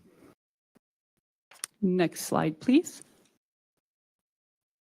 So for the $15,760 that we receive of our $609,000 budget, we, and I apologize for that comma in the wrong spot. I did not mean to do that. Majority of it does go to wages. It takes people to be on call and provide that mobile advocacy, that first response. And so wages are a big part of that. And then the crisis line phone. So we have a cell phone that our crisis line is patched to, and that each advocate will take home. When that phone rings, that is when they are called to their active on call and their mobile response. As I said, they receive a small stipend for the overnight that they work, and then they will receive their hourly wage for responding in person. That could be to a sexual assault examination, a domestic violence situation, any number of things that that come up in our work. Next slide. Here is our office contact information, our 24-hour crisis line. We do operate our office hours in our downtown location. We have a drop-in center, and then we also have nights, weekends, and holidays that we are on call. Are there any questions? Not a question, just a big thank you for what you and your staff and the volunteers that you work with do. And thank you to Ms. Miller in the audience as well, past director as well. Thank you for what you've been doing for a very long time. Thank you. Thank you for the acknowledgement. Just a quick question. Are you a 501(c)(3)? Yes, 501c3, correct. And you do file, there is a state form that you have to We have lots, yes, we have lots of state forms we file. Well, I just like to be consistent because I Yes. like to see those forms sent to us because they're all in the same order and we can do some, quick research. Yep, with and our you should have all of our forms. Our office manager did submit those. We typically do not meet the threshold for a full audit, so then we always send our 990. Okay. In the previous fiscal year, we did end up getting an audit, so we submitted that as well. So you should have all those documents. Okay, I'm getting the nod, yes. And that just helps consistency in all these different organizations. So, thank you. He's not picking on you. He do this every. Yeah, no, I understand. Crystal, quick question. Yeah. I see your linear line Yep. Going up. elevated. Yep. So what do you see in the increase to be cause? Do we know? So one of the things that we've seen over the last calendar year, both in our services to the community, services to students at the university, is an increase in stalking and cyber abuse.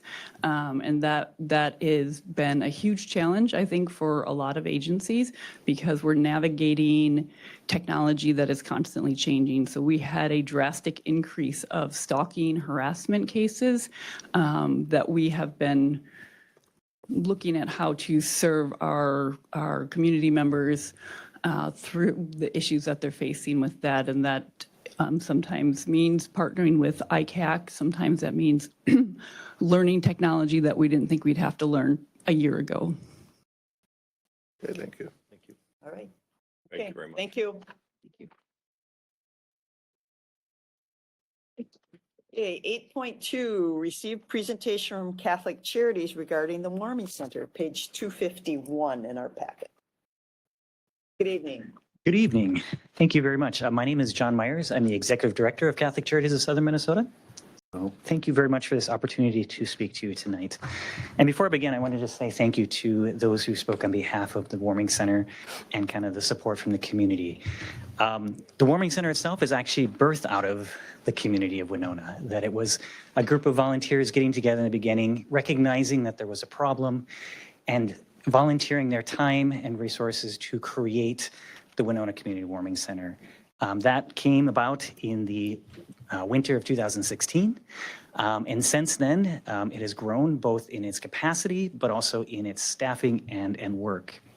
Actually, in 2016, it started out in the basement of the Community Bible Church, actually where it still is today, only called Edge Church. 2017-18, we had over 189 volunteers that provided over 3,300 hours of service to the Warming Center.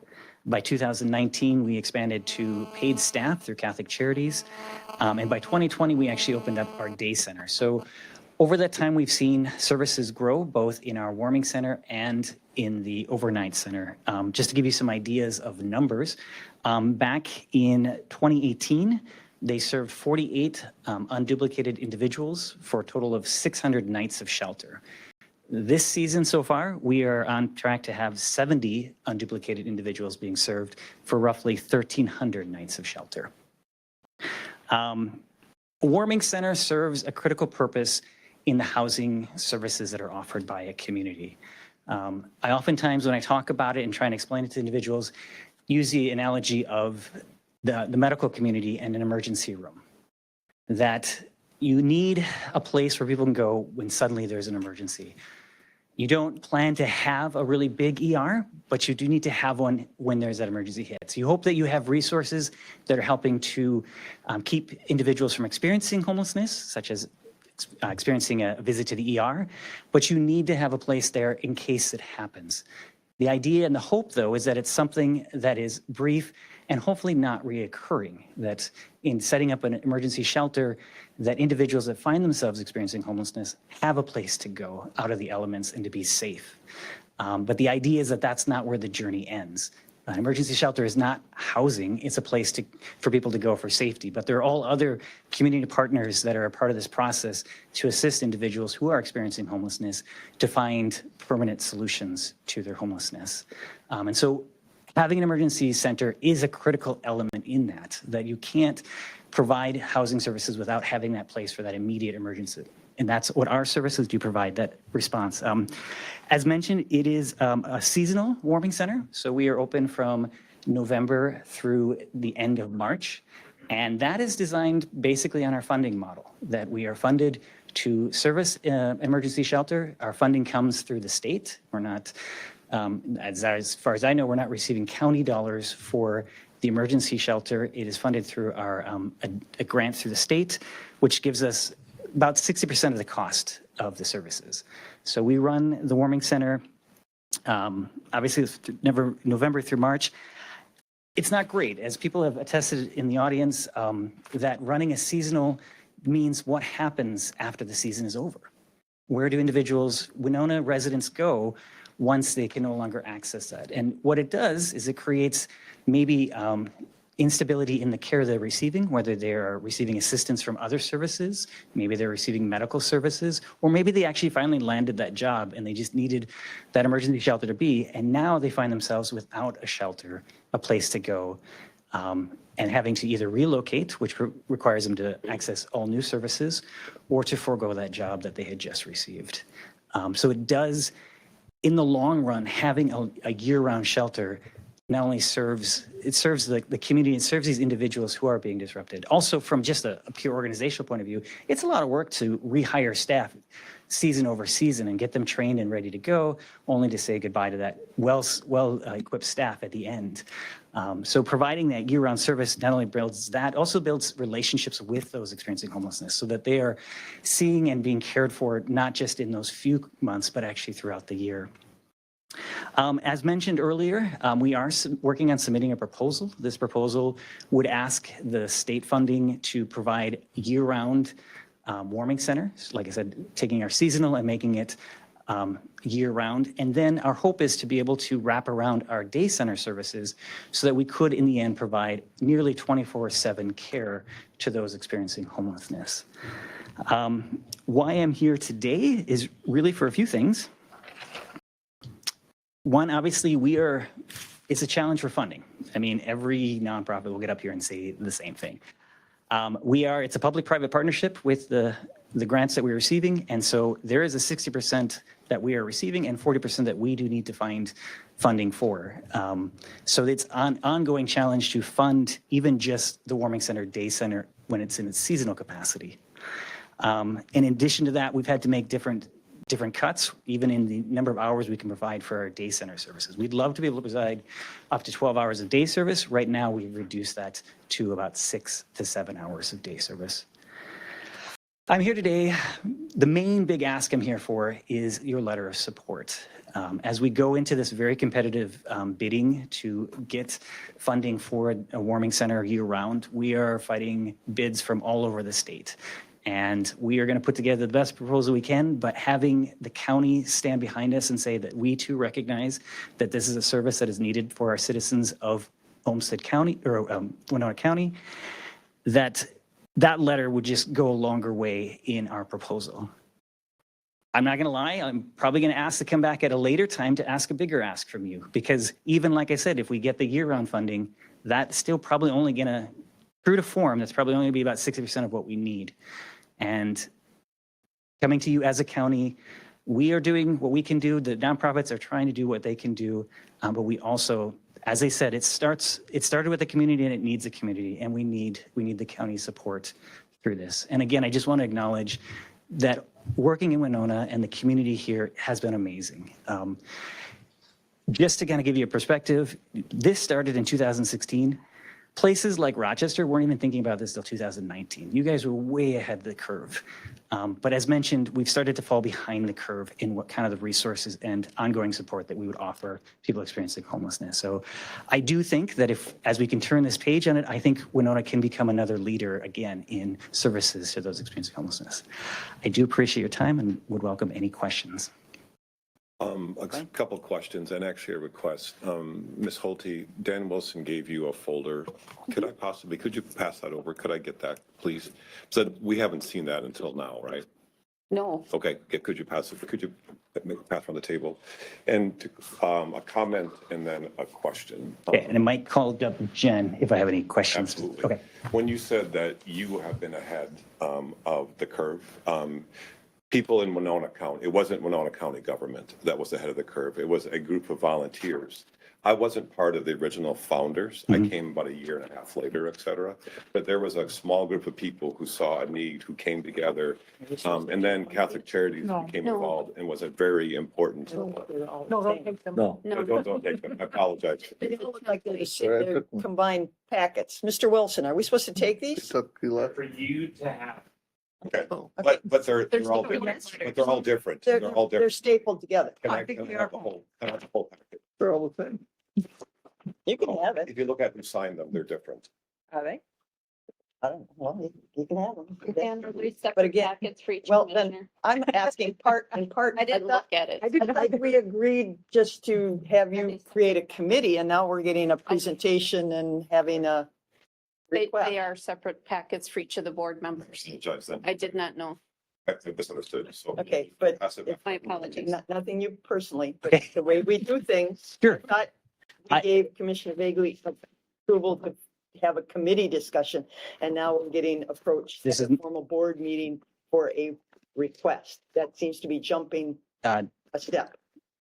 The reason for this request is there's a deadline for that large state grant of April 7th. Yes, that's correct. Sorry. So we've had 2 meetings with myself, and Commissioner Myers, the president of the first one.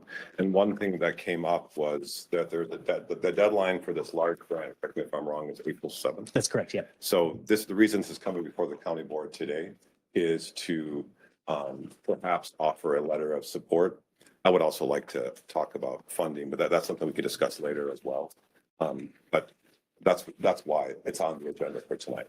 I actually asked staff to put it on the agenda because of the deadline to offer a letter of support. So first of all, the comment is that when Mr. Myers said that we were ahead, it wasn't the county, it was a group of community volunteers. And the question for you, Mr. Myers, or for Jen, is do you happen to know what the budget would be? Or it's maybe not had a chance to compile those numbers. So what a year-round shelter would cost? I have not compiled the full numbers, but I can tell you roughly it would be around 200,000. I apologize. It would be around. Around 200,000. But again, that is if it was fully staffed. If we could work towards a partnership of volunteers, we could definitely push that number down. So $200,000 to do a year-round day center and. No, that would be, sorry, I don't want to go on record with numbers here. That sounds good. That sounded too good to be true. Yeah. So, No, that would be the rough behind the napkin math for an overnight if you're doing 12 hours. yeah, or so. I won't ask for any more questions. We'll wait for more information later. Yeah. But during the course of the conversations, one of the things that I was excited about was Mr. Myers pointed out that in order to make this work, we would need to basically work with more community volunteers. That if you were to staff it out, it would become very large and very expensive, but you were open to the possibility of going back to how it was originally ran, where it was always a combination of community volunteers. I was present at some of those first volunteer training nights. There was 60, 70, 80 people who wanted to help out. And there definitely is a role for staff. Staff is very important in terms of continuity. So what I'm especially excited about is the model that would have both a partnership, private-public partnership, and also leveraging community volunteers as well. So I'm not going to ask for any dollar amount, but I'm just saying that I wanted to let people know that I'm very excited to look at moving towards working with more community volunteers and getting the community more engaged. And I also want to take the moment to thank Amarissa. Amarissa, it's because of you 2 or 3 meetings ago when you brought forward that the Warman Center was being asked to move next season that began all these conversations. So thank you for what you did, Amarissa, because this is an important conversation to get ahead of. It's also important for the county board to be aware of it because the county really hasn't done that much. And there's a role for us to possibly to do something or to do more in the future, but not to take, the idea is not to take over what's being done, not at all. Right. The idea is not to create a county shelter. The idea is to help possibly move towards the direction of like, we were way ahead, Olmsted County caught up, now they're ahead of us. And I don't want to just do it because they're doing it, but there's models that show that if you invest some money in programs like this, and especially transition programs, job training, other kinds of wraparound services, if it's chemical addiction or mental health, that you can help people move through those stages faster. So I'm excited about this possibility. So I'd like to make a motion that the county board, help me with the wording of this, either Mr. Myers or Ms. Holte, the county board show through some kind of letter that it supports the grant that Catholic Charities is putting forward to the state to move towards a year-round shelter. Is that an accurate description? Yeah, that'd be great. I'll second that. Okay. So I'm all asking for is just a general letter of support to support the grant that Catholic Charities is putting forth. And we're not committing any money. And what you see in the packet is, Dan, was it 25, 29 people you said? Names of people. You're going to see some of these people are clergy members, St. Charles Police Chief, some of SEMCRA, Winona Foundation, City Council members, 2 downtown business owners, members of other clergy in town. So this is what we find in that packet, et cetera. Right. I do have anybody else have any questions? Where's Catholic Charities these days as far as philanthropic giving and you know, the Pope's getting out of the hospital now. So is the money going up or why is Catholic Charities in a bind? Is it in a bind to support these kinds of things that you're coming to look at other resources? So Catholic Charities, as you know, has been in Winona community, Winona County area for almost, what did I do the math? It was like 78 years. Yeah. We do all kinds of services. We work with people experiencing homelessness. We have programs that work with refugees. We do adoption, child and family services, adult advocacy, active aging, which works with people 55 and over. So there's a lot of services and it's spread out throughout southern Minnesota. But Winona is our actual base location, just a few blocks from here actually on Market Street. We do use a combination of federal funds, state funds, and donations. In the last few weeks, we have found that our federal funding has been frozen or canceled. So we are making quick adjustments on some of our programming. But like I've said, actually all state, and if you look at federal too, for whatever reason in their formula, they always give only a little bit, but never enough. It's usually 60 to 70% if you're in a kind of any federal or state grant that they're offering. And really there is a demand for you to kind of find your own. There's a reason for that. Which is what makes it that public-private partnership, correct. Yep. And so we do fundraising, we do all kinds of things. I apologize, I didn't mean to, I just want to let you know that if this moves forward, it's going to take more lifting, and I may have to just present back to you what the lift is, not asking specifically, but I did want to make it known that this is moving from simply a seasonal and a day to actually 24/7, which is a much bigger lift. I'm excited about it, but it is a much bigger lift. Commissioner Elsing. All good stuff. Yeah, I don't know what that is. Buzzing. Somebody's buzzing. It's just feedback. One of the things that, the term our fair share, right, comes into my head. It's a little bit like build it and they'll come. And what sort of checks and balances do we have? I'm going to take the county out of this role. I see it a little bit different. I see this as a little more of a municipal issue. Yes, there are some, I would say probably a very small amount of people outside of the city of Winona or the great area of Winona here. But, and really, I think a lot of this should be put back on the local cities for something. Chances are, I do know several homeless people in my community. You know, I'm not against the shelter side. I get worried about two things. We look at some well-known historical societies and things like that have turned to public philanthropy, which is taxpayers, and realize that their private side drastically diminished. I use the concept of when's the last time somebody walked into our Road and Bridge Committee and rolled out a check and said, put this towards my fund. We have just 100% accepted that we are going to have a community share to put a road in. Right. And we have 100% given up on any, here's my extra share because I really want this road to be paved. Right. So it's a very real thing when the public sector as taxpayers get involved, because the trend is private philanthropy goes down, the more government gets involved because it's deemed I'm paying for it twice. I see. And you go to the nth degree, which is I use the road scenario because pretty hard to argue that fact, right? And at one time, it wasn't that way. It was community. The first roads were built by community efforts. So, so it's hard to argue this. And again, we want to take care of people. We have to argue. The second thing is building it and they come, right? Hey, we hear Winona County's got a great place to go. All of a sudden, what are we asking for taking on, I'm going to say, the economic challenge of communities around us outside of our taxpayer base to start funding what perhaps other people aren't funding, which is where the checks and balances of larger community or larger organizations like Catholic Charities and things like that, they're much bigger than just Winona County, right?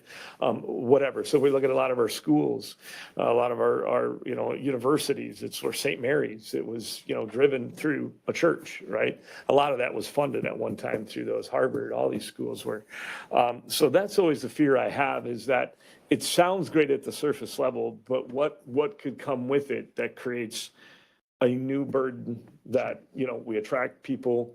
And then we have the secondary side that's never talked about, which is generally some of the people that are in these. And again, we'd like to help them, but what's our fair share? How much burden can we take on? Because then it's all the health and human services things that come with it. When they're here, an issue arises, and now we're funding that aspect to it too. So that is to me, the caution with this in saying, it's part of why the federal government, I think, looks at it and says, hey, you need some skin in the game, because we can't it's not an unlimited check to just keep doing this. We look at San Francisco and some of the areas that have really tried this approach, and just how ugly it has really gotten by continuing to give and give and give until there's zero private input, and it is all taxpayer based. Hard to deny they've got a problem on their hands. So what is the checks and balance system that says, hey, we want to help people within our county, people that have been residents of our county, but we don't want to have the billboard up that says, hey, come here because we're all willing to take care of you. That is very, very difficult for a small community, and our taxpayer base is dwindling. It's projected to dwindle. So we have less and less, and I don't feel like we're always pro-business either in this county. So we have less income and less people, and we're building things that are going to attract more expense, and saying, hey, surrounding counties, communities, states even, in our situation, saying, hey, we've got to be cautious. So is there a vetting process as to how we go about doing these things? Or is it 2 years from now, we build it, it fills up, we need more money, we need more money, we need more money, we need more money, because we're seeing, is our homeless population that bad, or are we attracting outside people? Sure. These are great questions. That's my fear. Yeah, no, I totally hear that. In fact, that's something that's been asked multiple times when we talk about this. I think just the numbers right now are showing that about 70 to 80% of the people that we are serving are Winona residents, with a very small percentage that are actually transit at the moment. I think, again, if we go back to my analogy, sort of how an emergency shelter should be viewed more like an ER. Really what we need to do is build in a stronger infrastructure when it comes to getting people housed and stable so that they can become paying productive taxpayers in the community. That I think if we don't work on that process, if we just do a shelter, I agree, that's the wrong approach. It needs to be a full end spectrum of housing services. But all that costs money. And so if you attract a certain demographic, it's a continuance of, if I was a business and all the businesses around me were absorbing all my expenses, why would I step in and be like, hey, let me stop that? Mm-hmm. That's the fear. And so the fear I have is that this is a city-centric type problem. Yes, there's a little bit, but if I lived on the border and looked at Winona or probably Olmsted, which way are you going to go? Probably Olmsted, right? Because nobody's vetting me out saying, where are you from? I can walk in and say, I don't have any ID. My name's John Doe, and boom, I got a place to go. So again, it's nothing against the people. It's just the demographic of saying, how does our dwindling population continue to be careful about what we're doing to help people without other people taking advantage of that, including surrounding communities saying, hey, thank you, Winona. Appreciate everything you're doing. Yeah. You know? Yeah. Mr. Vegas. Did you, okay, those points, in terms of checks and balances, and it being a city function, the county board is responsible for health and human services. So the cities do benefit from this, but the county is in charge of social services. That this is our role. We're going to see cuts at the federal level they're going to pass the buck to the states. The states will probably pass the buck to us. We need to clearly say that the buck stops here. You know, Mr. Truman, that we can't pass the buck to the townships. We can't pass the buck to the cities. That we're going to take care of these people, and better yet, we're going to develop a program where we can help people move out of housing insecurity into situations where they can move back towards a balance. I wasn't again one of the founders. I served on the steering committee. I led a volunteer team that had about 14 people. I volunteered shifts overnight. This isn't theoretical for me. This is a very lived experience. And I'm very excited about a partnership that's public-private and that it gets individual volunteers involved. I think that if people were to see that in motion, they would realize what a wonderful, because people need housing. They also need community. They need people who are going to be around them and supporting them. So I'm excited about this. I'm very excited. And if we do attract some people from the surrounding communities, I'll be proud of that. It's like if you build a hospital and there's more fire burn victims that come, I'm proud of the fact that we can take care of some more people. Granted, we can't take care of the entire planet, but I'm not going to be, one of the goals of shelters is to have a low bar. You're not going to ask people for IDs. You're not going to ask for whatever else. They come, you serve them. So I think I don't think we're going to attract people from 5,000 miles away. I apologize. Mr. Olson. So just the agenda item and the request was for the letter, and I think you have a motion in a second. Can Yeah. we- Call the question. Okay. Okay. I don't know if you were here for our first part of our meeting. We're getting extreme pressure from the federal and the state of things that we are mandated to do. Yep. And there's only so many dollars. You will soon, if you live in Winona County, get your property tax statement. And that's our method of paying for these things. And so you have to be. No, and I honest. totally appreciate and And understand again, your. you have a lot of churches here, but I know church budgets have gone up extremely. Preachers aren't cheap. Benefits aren't cheap and such. So I know even just any religious church, their budget has gone up extremely. But there again, I think it's more philanthropic giving you need than government funding. Administrator Holte, is there any reason for bias or any reason as to why we should or shouldn't endorse a particular private entity, et cetera, et cetera? Did you see where I'm going to this? Separation of church and state. Well, I think that's maybe not quite this. That's probably too much. But do you see where I'm going with this? Are we creating any sort of bias? Well, I would want to do some research. I don't want to just make a statement without looking into it. That's why I'm questioning whether we can or should. I'm not trying to unvalidate or anything. The legal aspect of what we stamp our name to, We would need to look into statutorily, is giving money to said type of What organization. about just a letter? Just a recommendation. Oh, letter. yeah, the letter, no, Recommendation that's letter. not an issue. Okay. That's That's not just an issue. supporting the grant. Okay. Yeah, yeah. I'm sorry, I heard That's okay. things, But sorry. he threatened us, he's coming back. That is a threat. But anyway, okay, so the motion, Come back. the motion is to provide a letter of support similar to what's in our packet. Are we clear on that? Well, actually, it's not this letter, but just Similar- a support similar of the letter of grant support. requested. But we Well, haven't seen the letter. We No, don't I'm know what assuming we're it's- actually These are supporting. support of the grant letters. It's support of the grant to the state for a year-round shelter, the funding for, so Yeah. it's not this. This actually talks about SAHA funding, but that's not part of the motion. Are we comfortable with the motion without seeing what the grant verbiage is? The motion is to approve a letter. That's what I'm saying. We're approving a letter that we haven't seen the verbiage. Are we, Yeah, is and we that, haven't seen, we don't know what the just grant, making sure that we're good? Is that right? It's a generic. I know you want It's this, not Commissioner Bagley, committing- but we're it's just not asking committing the questions. You have county to to excuse us anything. here. What's that? pardon me? It's a generic letter. It's not Okay. committing the county to any kind of liability or monies. Okay. You're just supporting an action. Okay, well, I think it would be prudent that we see the grant they're applying for, because sometimes there's leading us down a different path than what we really are signing up for. Well, I mean, I we don't haven't seen believe it. it's our grant. It We would haven't, be their but we grant. haven't seen the grant and we're Can you endorsing provide the a grant. copy of the grant afterwards? And I have no idea what the grant is for. I mean, I guess a generic letter would be fine, but as follow-up, I think we need to see what the grant is. You're asking us to support something. I have no idea. Maybe it's, multi-million dollar, I don't know. That's the problem I have. So, okay, the motion is to write a letter of support for this particular request. Okay, all those in favor say aye. Aye.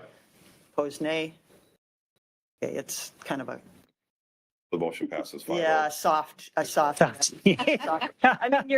mean, I apologize, Yeah. but you're asking me to approve things that I don't know what you're asking me for. So again, to me personally, it gets a little problematic in my thinking. I like to see things before I commit. That's why I'm asking questions, because Yeah, no, totally. we're asking to approve something we have nothing in front of us, just. I guess what we're saying is that as a county, you two two agree that Right. this is an issue that you support services for, is really what you're, Well, I Generally, don't support home services, yes, but I don't support people becoming homeless, no. correct, services for. So I mean, again, The motion passes 5-0, correct? yeah, okay, but when you come, just a word of warning, when you come back next time, and if you come back next time, we need more documentation and, but there again, maybe somebody will write you a big check and we won't see you again.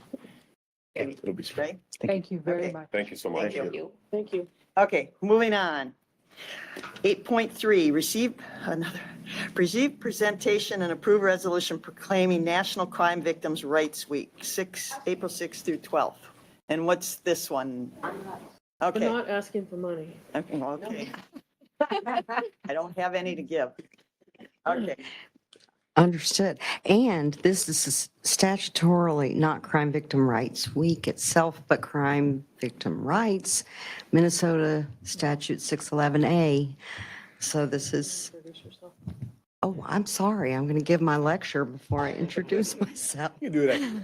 I'm Diana Miller. I'm the Victim Services Coordinator for the county. I work in the county attorney's office, ensuring that crime victims in this county's rights are upheld, and that's statute 611A, if you want to look it up in our Minnesota statutes. Every year in April, the Federal Office of Victims of Crime helps to lead local and communities throughout the country in their annual observances of National Crime Victim Rights Week. So it's a national week, and this year it's April 6th through 12th. This year's theme, chosen by the Office of Victims of Crime federally, is Connecting Kinship and Healing. This theme underscores the importance of, first, honoring crime victims and survivors, recognizing the professionals and volunteers who provide critical services to victims, and raising awareness about crime victim rights and services. During Crime Victim Rights Week, we will honor survivors, recognize those who provide services, and raise awareness by spotlighting professionals across the county who respond to and serve victims of crime. And I hope that we're going to put some of that on the Winona County Attorney's webpage.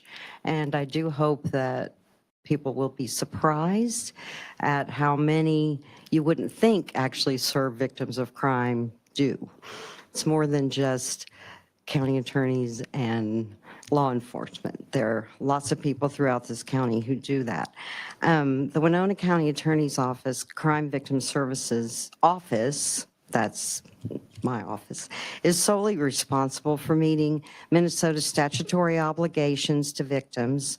So that includes notifying victims and ensuring their rights during criminal cases. So this is the named victims of crime in our county. We assist crime victims in navigating and understanding the criminal justice system while their cases or the cases in which their victims are prosecuted by our county attorney's office. Services include court accompaniment, notification of court hearings, plea proposals, and/or notification of probation violations by those who committed the crimes, assistance in preparing and presenting victim impact statements to the court, and assistance with obtaining restitution from those convicted of the crimes. Most of the cost of Crime Victim Services Office is provided through a state of Minnesota Office of Justice Programs prosecutorial services grant. And that money ultimately comes from the Victims of Crime Act at the federal level, called VOCA, and funnels through the state to local offices like ours. For the 2024 grant year, which wrapped up September 30th of 24, so we have an October 1 through September 30 year, the Crime Victim Services Office provided assistance to 388 victims with 3,244 documented service provisions. So we deliver those service provisions in person, by mail, over the phone, email, text, and pardon me, any way that we are able to connect with the victims, we will use that method to help provide them with the services.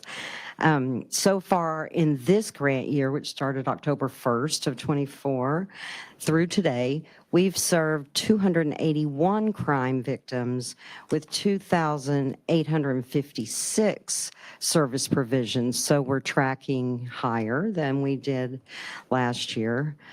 The Winona County Attorney's Crime Victim Services Office is dedicated to assisting the victims and survivors with, back to the theme for this year, connections, kinship, and healing in the aftermath of crimes. We ask that the Winona County Board of Commissioners reaffirm Winona County's commitment to creating a victim service and criminal justice response that assists all crime victims by proclaiming April 6th through 12th National Crime Victim Rights Week. Thank you so much. Thank you. Commissioner Vagley? I'll move to approve item 8.4, I'm sorry, 8.3, correctly, to approve the resolution proclaiming National Crime Victims Week, April 6th through 12th. Oh, second. We have a motion by Commissioner Vagley, seconded by Commissioner Meyer. Any further discussion? Just want to thank Miss Miller, County Attorney Sonneman, and everybody else who works in that office to assist the victims of crime. That is a very delicate time in a person's life, and any additional help is people, it's hard to think clearly during that time. So thank you for what you do. Any other discussion, questions? All those in favor say aye. Aye. Aye, opposed nay. Okay, technically read this in Resolution 2025, National Crime Victims' Rights Week, April 6th through the 12th. Whereas crime affects individuals, families, and communities in profound and varied ways, often leaving lasting physical, emotional, and social challenges. And whereas the term victim is more than just a label and has legal standing and protections that go along with it. And whereas the Minnesota Crime Victims' Rights Act guarantee victims the right to meaningful participate in the criminal justice process. And whereas victim service providers, advocates, law enforcement officers, attorneys, and other allied professionals can help victims find their justice by enforcing these rights. And whereas victim service providers and allied professionals can reach more victims through innovative, trauma-informed programs, virtual and in-person services, and multidisciplinary approaches to providing services. And whereas the National Crime Victims' Rights Week provides an opportunity to recommit to the ensuring the accessible, appropriate, and trauma-informed services are offered to all victims of crime. And whereas the Winona County Crime Victim Service Office of the Winona County Attorney's Office is dedicated to helping crime survivors find their justice by enforcing victims' rights under the law. And whereas the concept of kinship underscores the connection that builds bridges through support services and shared strength among survivors, advocates, and communities. And whereas kinship is found of victim advocacy, inspiring trauma-informed care that meets survivors where they are. And whereas through kinship, we build peer networks and community alliances that empower survivors, foster resilience, and offer pathways to healing. And whereas kinship reminds us of the strength that comes from connection, the importance of listening to every voice, and the power we have to create lasting change when we work together.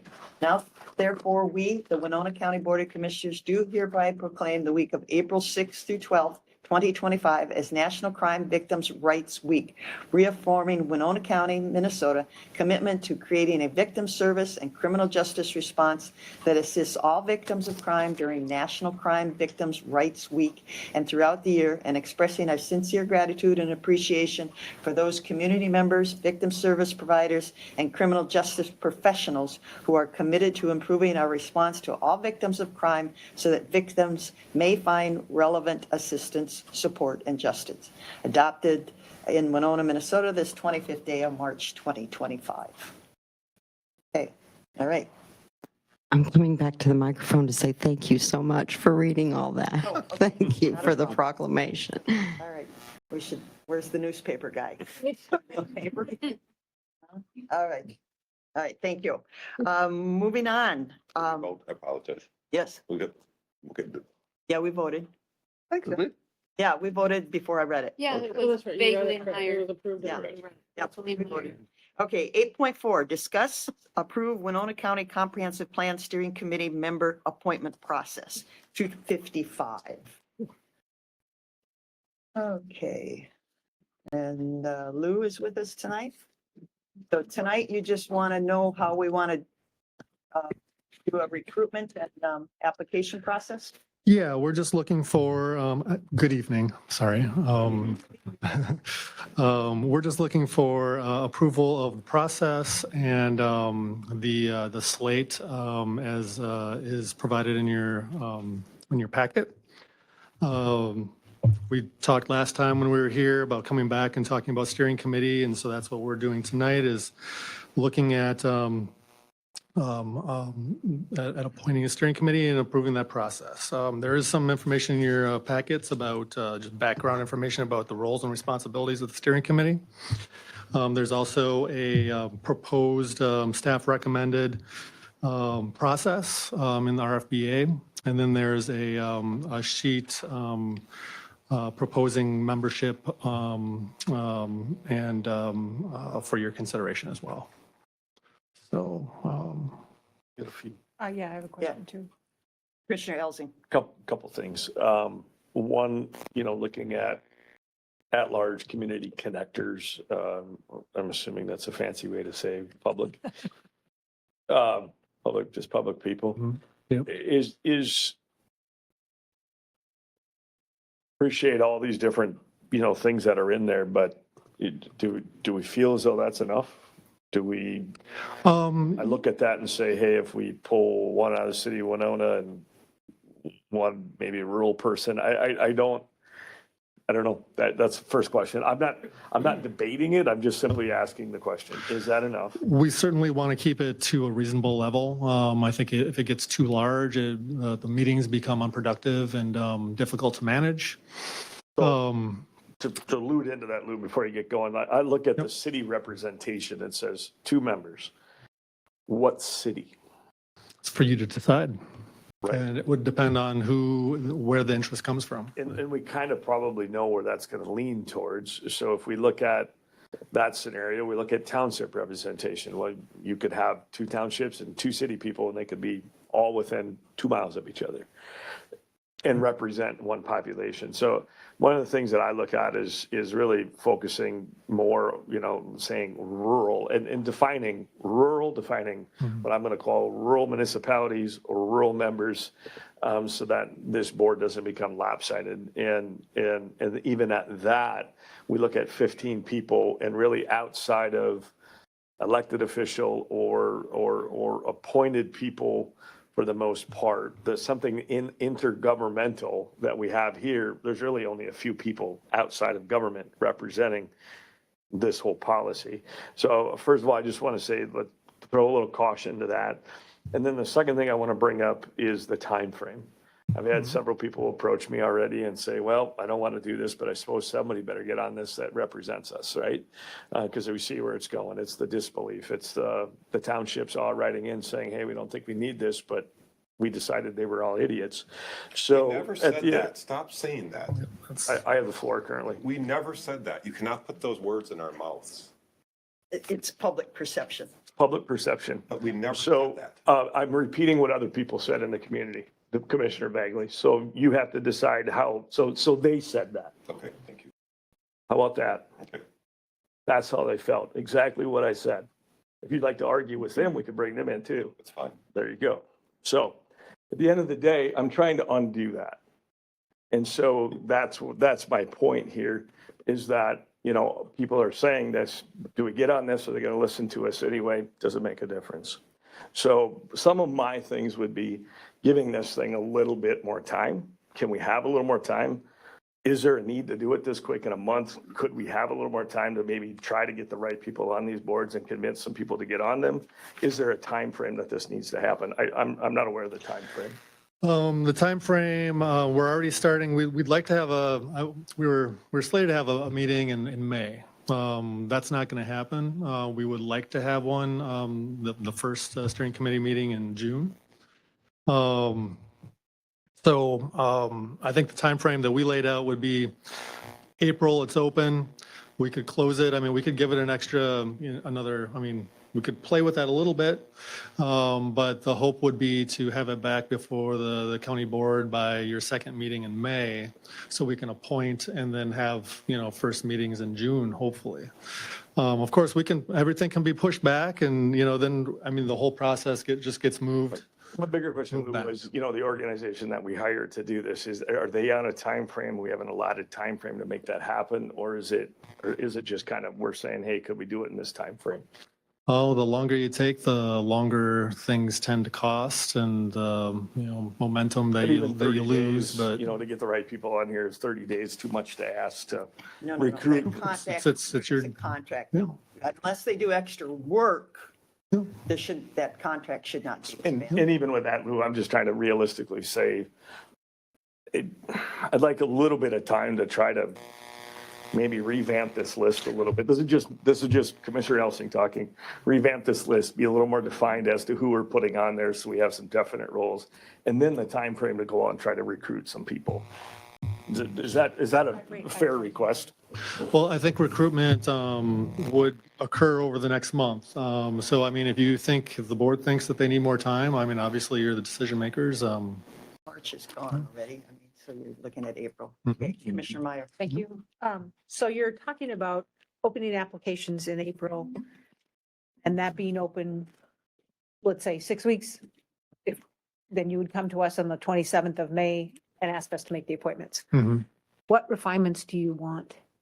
Similar, and again, I'm not looking for anything in stone. I'm just worried that the way it's worded, I want to be sure that there's true rural representation, and the fact that you know, again, township representation can have the exact same people as a municipality. And so are we truly defining, you know, if the first two people come and sign up and they're on here, but they represent We the will pick. townships? It would be just like our committee appointments in that, Well, I'm very worried with the list here, and we have fallen into this trap. Yeah. Oh, we get 20 people apply and we Yeah. take the first 20.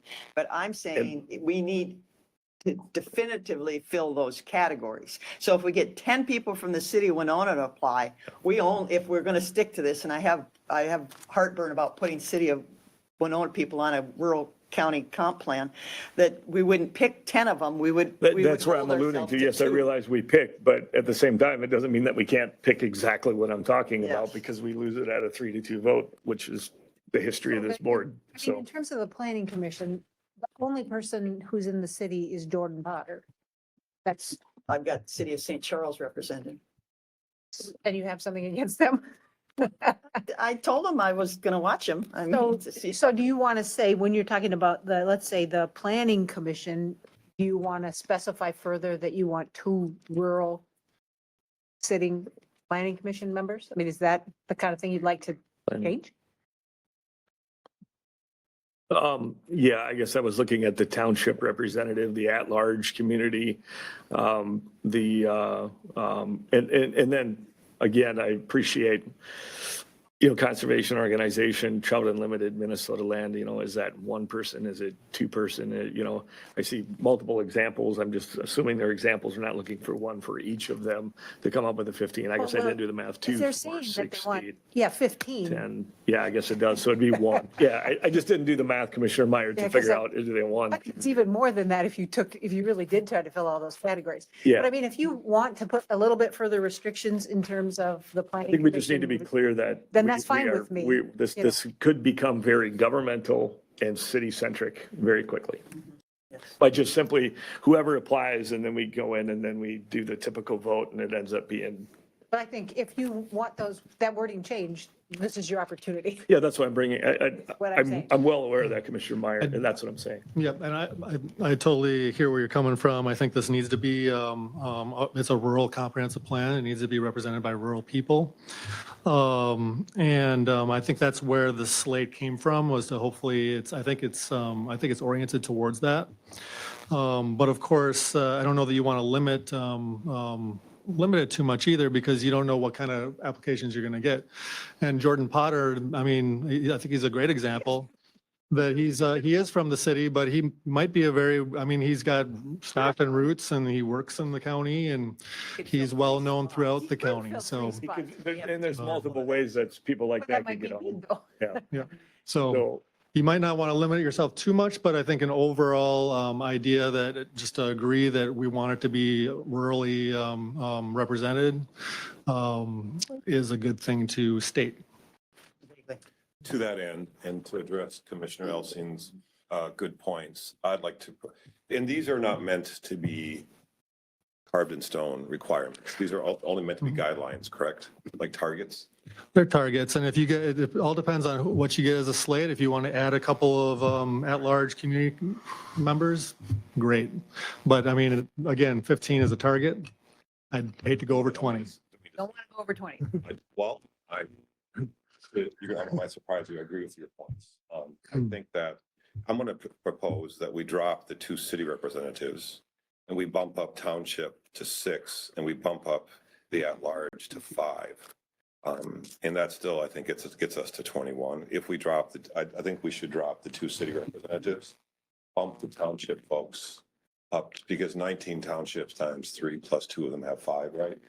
There's a lot of township officers out there. So, and again, these are just guidelines, these are not requirements. I would suggest township representative, bump it to 6, drop the 2 city people and make the at-large rural members is the assumption. Make that 5. And if I do my math, maybe I'm wrong, 6, 8, 10, 11, Well, to 12, 13, Commissioner- 14, 15, that's 21 people. Yeah. To Commissioner Ward's point,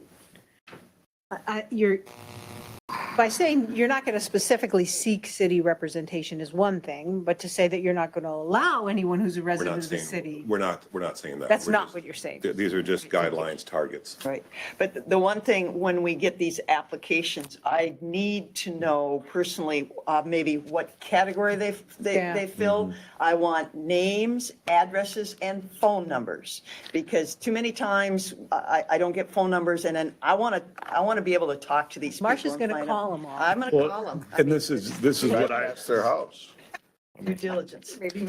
this due diligence is what I'm saying. We've got a short amount of time to make the adjustments, go out, recruit, talk to people, ask them to be on these boards, give them time to think about it, come back, fill out the application, apply, get it in. I would assume there's probably a few people that have their app filled out already, but probably few and far between. And that's why I look at the time frame and say, even if we did this, sent this back out, I just hate to let 30 days set the bar as to if this document is so important that we're spending, and we had to spend $150,000, that we allow 30 days to dictate who's going to be on the board is what it is.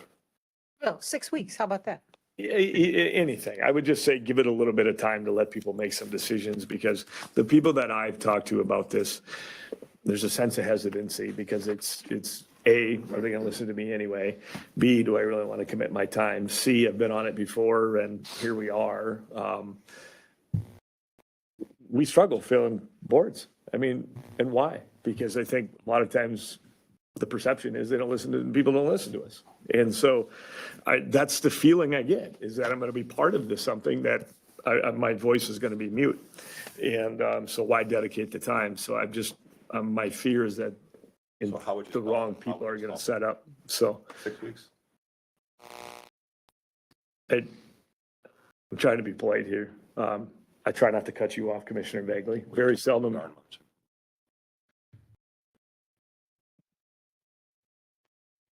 I don't interrupt when you had the floor earlier. You spoke for a very long time. I apologize. You're right. I sat there and did not say a word, Commissioner Bagley. Trying to get you I'll go somewhere. back and I'll go through the meeting minutes and I'll time how long it I'll do was. that with any meeting over the last 3 years. Do we have, Thank you. do you have it? So, Would you be more long, comfortable with 6? yeah, I would say lead towards 6 weeks. Okay, we can shoot for 6. Well, Would that be fair? Well, yes, because we're talking Recommended about the first place. agriculture season, planting season. A lot Yeah. of our rural people are going to be I was gonna allude to that too. Yeah, And they're- this is they're a very busy. busy time of the year for a lot of people doing their, in the agricultural sector, myself included. it's going to take some convincing. It's going to take some recruiting to get. I've talked to a number of people who I think are willing to serve and apply. So I think that we'll have a good slate of people. Bump everything back 2 more weeks to turn 4 weeks into 6 weeks. Is that- Okay, I think what he said was okay. Give us a little time. Yeah. That'd be great. Appreciate that. I apologize though, but what are we going to use for an application? Not our employment application, please.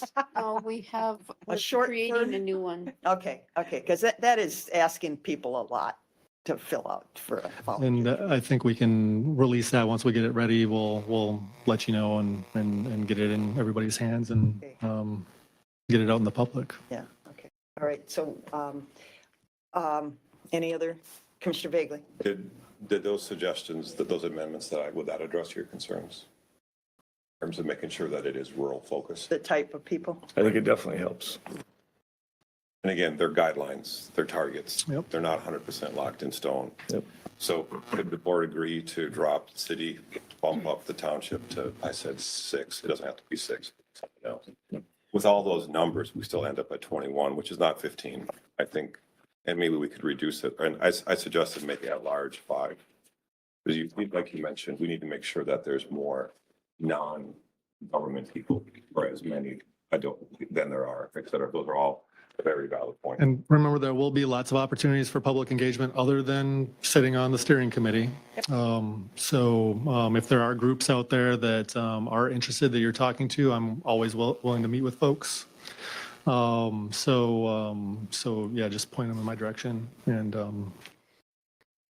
So it'll be interesting. I've had a number of people say it's that they are assuming we're doing the zoning ordinance. And I said, no, this is just the philosophy. And I did ask through Maureen, and I'm asking you because this is a question people are asking. what is it in the current comp plan that causes you as a planner that you can't make decisions? Because I don't read it that way, because it's just a real high-level philosophy. It's not saying that you can't build a barn 10 feet from the road. And I think people are confused as to what we're doing here. And so the zoning ordinance will be the next step at $200,000, right? I mean, that's where you're going with this? Not really, no. I would say no. That's not where we're going with this. Well, But it's the zoning. See, people are concerned about the zoning ordinance. They're not, I'm sorry, they're really not concerned about the comp plan. yeah, I think it's something that people have trouble connecting to what it means for them. But it is an opportunity for the community to be heard on a number of different issues. We provided a hot topics list that you can look at that provides a summary of a bunch of those issues. I think Doug talked on them last time we were here.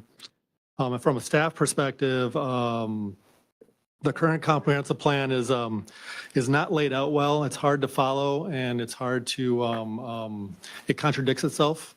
So it's hard to, it's super wordy. So it's a lot of text to wade through.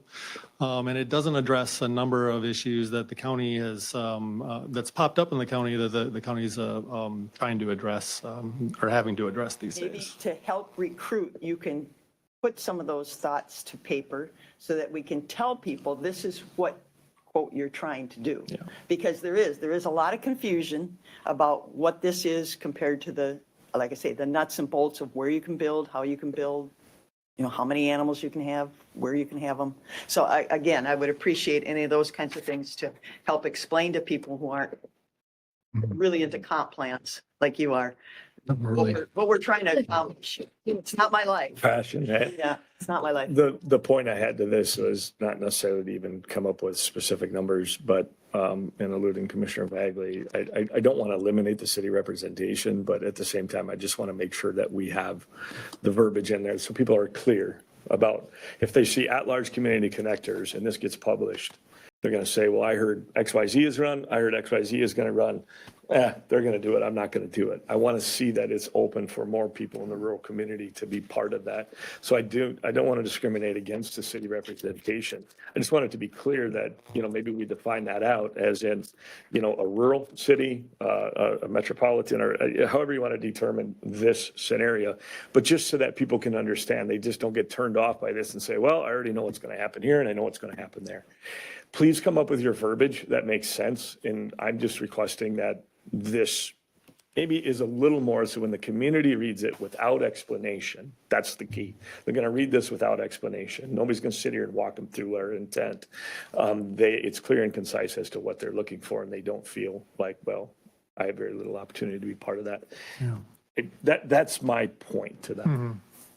Commissioner Bagley. And I apologize for interrupting. The reason I was trying to make suggestions is those are very valid. I actually had some of those things circled before you started talking. So I was looking for solutions to those problems, like to make sure. And again, we don't need to, this is not carved into stone. These are targets, but I want to make sure that there are rural residents that are a part of this, et cetera.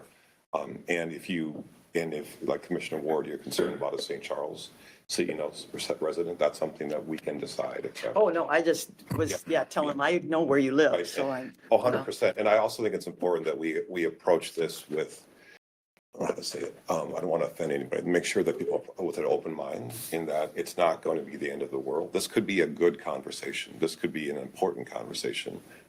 It's not going to be the end of the world. We're not going to have, the sky is not going to fall during this process. And if commissioners keep on talking about it that way. But people don't understand it. True, I mean, true. it's very hard to Absolutely. explain. It's not us talking, it's our Yeah, constituents. so, yeah. It's not it's not abnormal to for people to feel that way. It's a normal part of these processes, and we'll work to get that information out to them and educate the public. Okay, all right, Thank you Okay. very much, Lou. thank you. Bet. All right, Thanks for helping me out the all other day. right. You bet. That's just, We don't, just consent is fine. That direction, we can take that. I'll work with administration and personnel to get that application out, and we'll share that with you and let me know as we go if you have any comments or questions. And Commissioner Ward, your points about making it in plain English, absolutely, and not turn it into a job application, 100%. Right, yeah, it's got to be And to short and make it sweet. understandable. Yes, okay. All right, oh, exciting stuff. The cannabis. Thank you. 8.5, review, discuss, provide direction, draft cannabis business registration ordinance and authorize publication of notice of intent to enact ordinance. Uh-oh. I always grab something on my way up here. Good evening. Good evening. So have you got it all figured out for us? Well, It's still a moving target, isn't it? Because has the state really got their so rules? Before you get going, I just have one quick question, if that's Yeah. okay. Just so I understand where this is all reading this whole thing. Is a lot of this adopted state verbiage? yes, it's the model, a lot of it is the model ordinance. That's- Most of it is the model ordinance. I just wanted to know, I was looking for things in red, like we changed this, you know? Yeah. So, There are some slight variations in verbiage, but mostly just because it was either something that didn't apply or the language was awkward. So as you know, you approved a zoning ordinance for cannabis, and the other part of that is we need to approve a business registration ordinance. And actually just today, the Office of Cannabis Management submitted the administrative rules for approval, which means that those go to an administrative law judge, and that judge has 14 days to either approve the rules or say changes are needed or whatever needs to happen. And once that's done, Office of Cannabis Management said we will start doing preliminary approvals of retailers, cannabis retailers. So this could drag on for a while if those Should rules. we wait 14 days? No, we actually, what we want to avoid is having an application come to us before we have a registration ordinance in place. But what is so this is not including what, the city of Winona, any Right. other, how about like the city of St. Charles or Lewiston, who isn't with us in this? It was, Lou, it was the city of Winona, Lewis. It was the larger municipalities, so St. Charles, Lewiston, Goodview, and City of Winona. They're all doing their own thing. They're all doing their own thing. Okay. We're still waiting on a couple of townships, but we've got almost all the townships That told us. That have Have delegated delegated. laws, right? Okay. as well as the rest of Lou, the. I know I didn't ask you ahead of time. Population wise, what does that leave when you take the city of Winona, Goodview, Lewiston, and St. Charles out? About, I don't know exactly, but probably around 6,000 people. Remain, so, okay. So we have to allow one. 15. We'd have to have one. Yeah, 15, you want 15? That was my question. The city of Winona just by itself, so, yeah. But get me an app. Yeah. I think Dresbach already has one, right? Well, Sorry, nothing's yeah. happened down They there. have, yeah, the zoning approval, I think. Yep. So what you have here today is basically the draft ordinance, and the idea is that you would approve this at your next meeting, and that we could take direction from you on any changes that you want here. And then there's also a meeting scheduled next week with planning and the county auditor and treasurer, and to make sure everybody has input into what these look like before it comes back to you to approve. A few key things. Is that going to be public hearing? No, No. no, there's just a notice of intention to enact ordinance.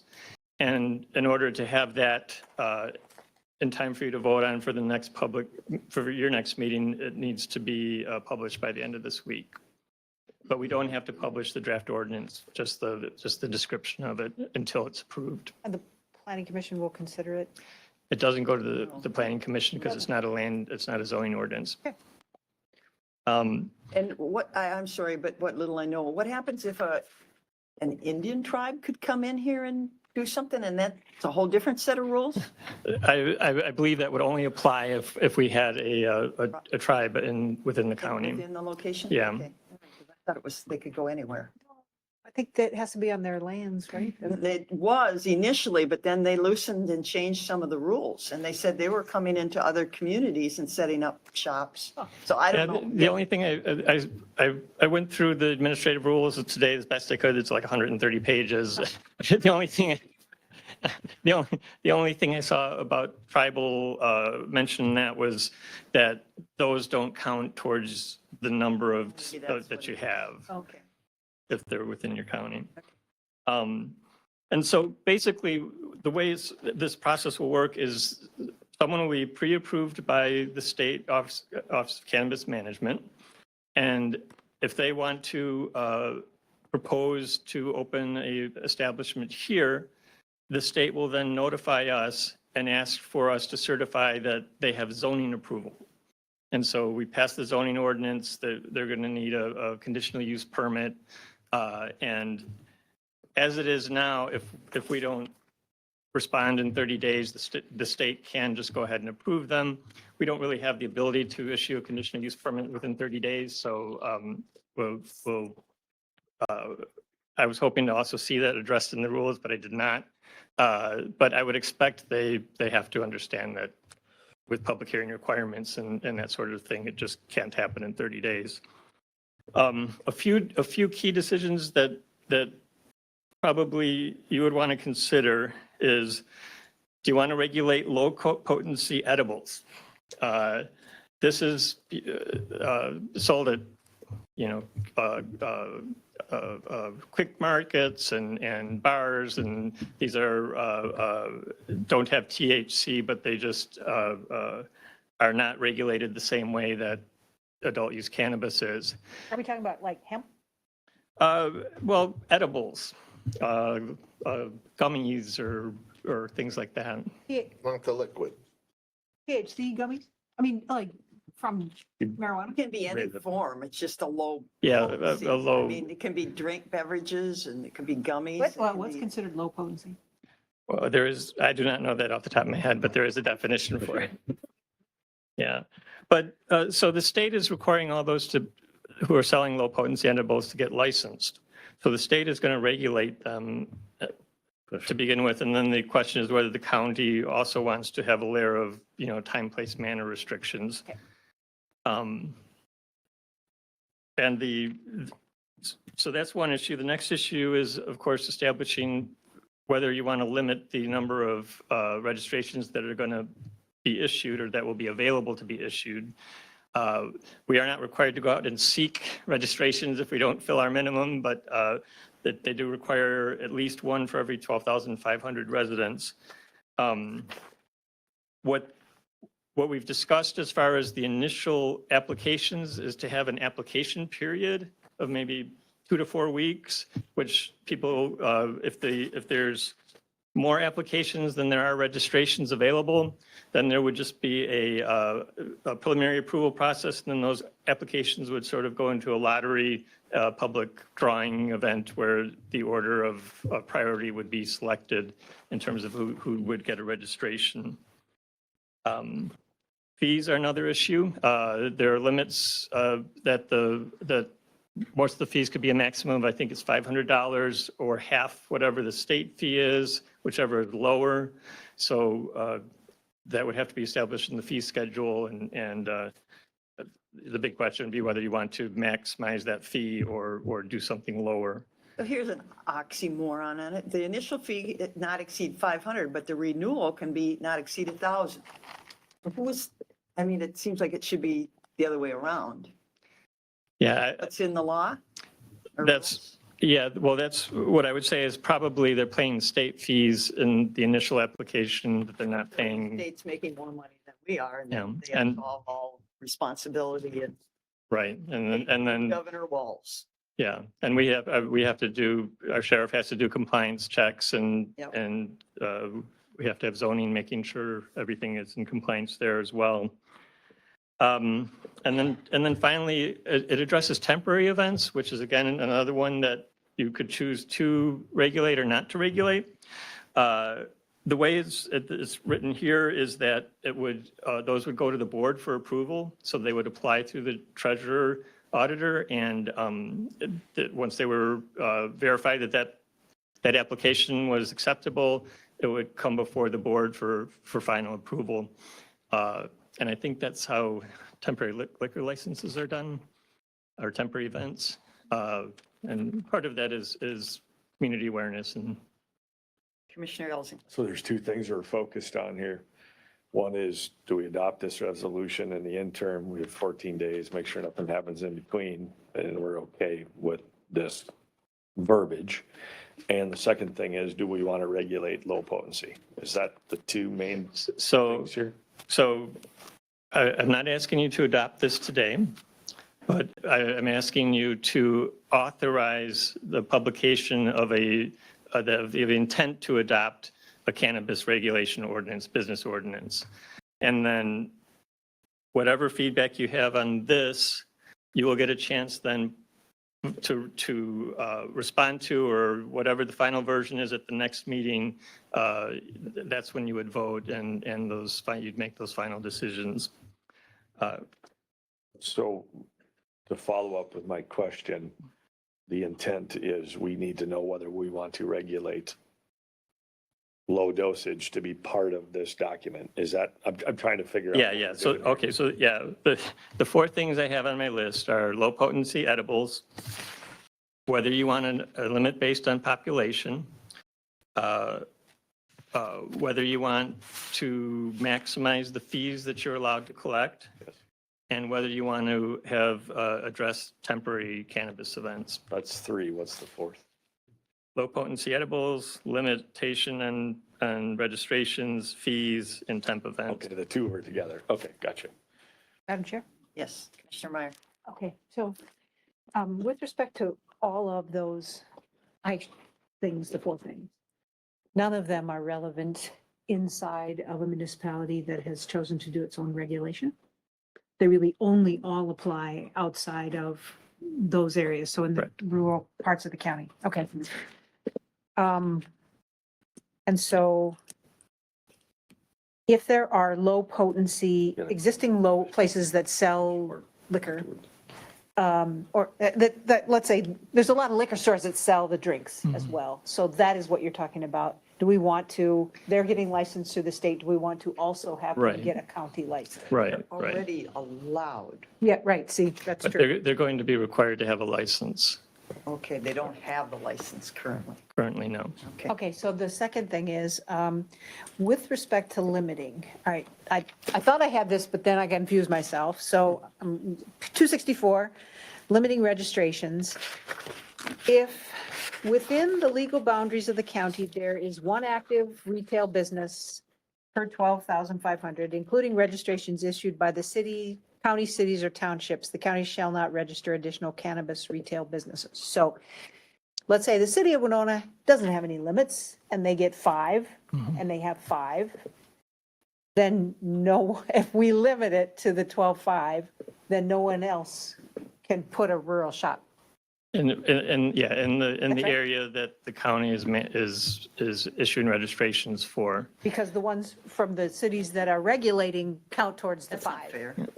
So, It's, I mean, right, I mean, it's, but it's, But I that's- feel like the city is not going to limit them, so it's what you guys think.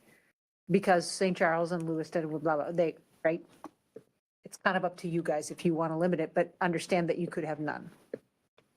I don't know if you think that's a good thing or not.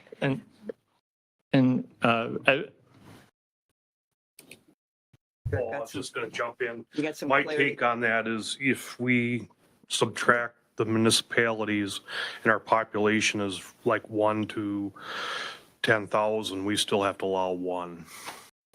But this is a very big county, and how far So are you you gonna do, drive? you disagree with what I just said, that I Yes. understood? Yes. You're saying that regardless, if we limit it, we still have to have 1. Right. Yeah, that's Okay. my take, and that's some of the feedback that I had no, heard. I agree with that. I misunderstood your question. But we would only have, but we can allow as many as we want. You're just saying we'd have to have a minimum of 1. Right. Okay, and this is a very big county geographic. Okay, so then you had discussed this application period of 2 to 4 weeks and then a lottery if there's a limit. Mhm. So is the lottery language in here? It is not included in here that would, But that is one of the things you're asking us. yeah, and the idea was you'd have an independent third party there, like a retired judge or an accountancy or somebody to observe a public event where the anonymous registration numbers are pulled from a hat, so to speak. And then, again, anything for temporary events, if something happens on the levee inside the city of Winona, these regulations do not apply. It's whatever the city said. Right, right. Okay. Okay, Commissioner Baig. I think Commissioner Ellison was Commissioner first. Ellison. Like she- So in the interest of time, can we go through each of those? You said you had 4. Yes. Can we indicate what the boards, so this isn't like the formal, this is just Yeah. indicating what you want for further direction, right? Right, we'll come back next meeting with Rewritten. language. or Yeah. Is that okay with the board to go through them one at a time? I have a Yeah. question. Okay, Commissioner Elsing. So going back to the regulation of low potency, if the county sets a standard, are the municipalities required to, can they go above it or below it? If we decide to say no low dosage, can the municipalities override that? I don't think you can say no, you can't have it. Yeah, I think we'd have to allow whatever the state If we decide to allows. regulate it, I'm sorry. Yeah. I shouldn't say that. They would be more like time, place, manner restrictions, when you could sell it, where you could sell it, that sort of thing. And it would be the same if other counties, if municipalities were issuing low potency licenses or registrations, then that, whatever their rules are would apply. I don't know the answer to the question if they don't and we do, whether ours apply to them, but I could find that That's my out. question. Yeah. Who supersedes who? I mean, my concern with that was somebody who's already in business that, Taking it away. yeah, that's it. So can we start with low potency? Low potency. So I think Okay. that if the state already requires it, that we should not. You're asking, do we create another? Right. So I would say no. No, I would agree. If the state already has their licensure, and those are people already in business. Well- Yeah. Okay. Commissioner Elsing? you okay? Yeah, I agree with that. Okay, Olson? I'm just trying to figure it out. Okay, all right, so that covers that one. Then what, the fees? I heard fees. Limiting the number. Oh, limiting the number? And then the whole Well, lottery, that's a- and the lottery piece of it. Well, there's low potency, limit to one only, maximum fees, temporary events. Is the lottery now a 5th item or is I'm that, sorry, what? is the lottery now a 5th item? I think it's part of the limiting. Yeah, that was just the procedure for limited, choosing the applicants. The idea being that you could also choose to set a standard for select people based on merit or whatever criteria you have. It seems like that would be fraught with legal danger, and the smart way to do it would be to just do it randomly, and they're pre-qualified by the state. They've got a background check and all that. My feeling is if they're scrutinized through the state, that why would we get ourselves more involved in it? We aren't going to have the resources to do what we need to do anyway. What are the, I'm sorry, go ahead. Commissioner Elsing? But I just kind of look at a little bit of this as if there's an issue, we can blame the state. Yeah. I mean, there's a little bit of that going on. How do we know what to do, Right. until it's been proven? Commissioner Bagley? To Commissioner Warren and Commissioner Elsing, what do you think about the idea of a limit of only one? Because if all we have left over is 7,000 people, that only leaves room for one. Do you want to leave it Well, at just? we must allow We one. must We must allow allow one. it. So it says it limits it to one, right? It's a free market. No, I think it's a free he's market. asking if we want to limit it. But the question is, whether you want, you have to allow at least one. The question is whether you want to allow more than one. Okay. I would say let the free market determine if they're going to jump through the hoops for the state and everything. I mean, this is a big county. You mentioned, that potentially they're in Dresbeck. That's a long way from So no limit. I think the market's going to determine, Okay, so the city of Winona approach, let the market decide. I would, I guess, if we're looking, Does it set the precedent if does it set a precedent if it becomes a problem? There's a lot of unknowns here, as you mentioned, but the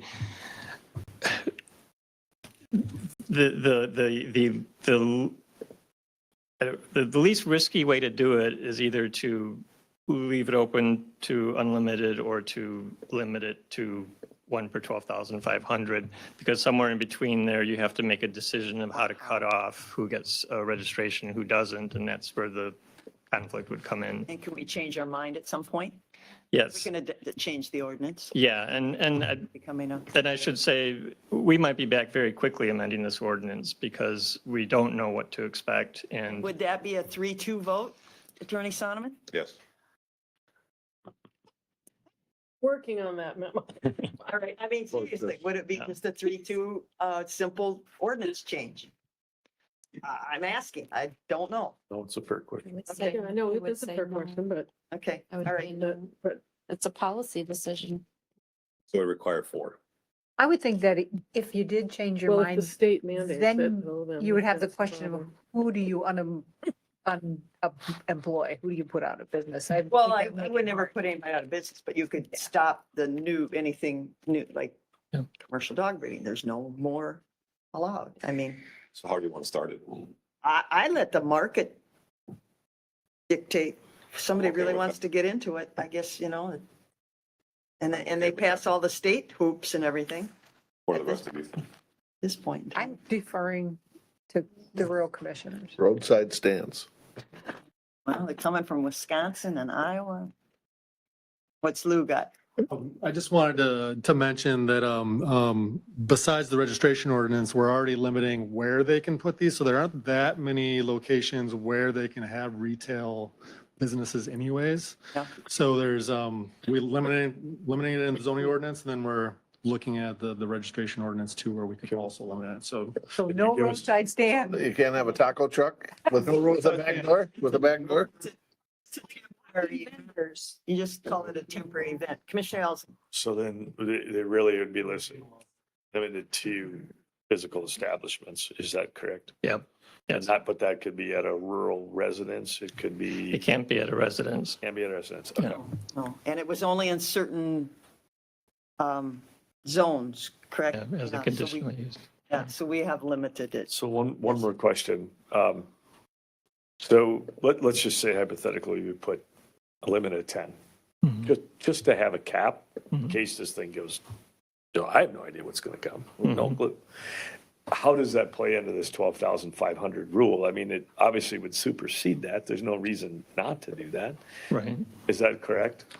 Yes, you'd be meeting the state requirements when you issued the first one. And then we could, if we needed to, if we have an influx of whatever, we could adopt to whatever we needed to. If there was somebody magically figured out how to get 10 of these someplace in the county outside Right. of municipality.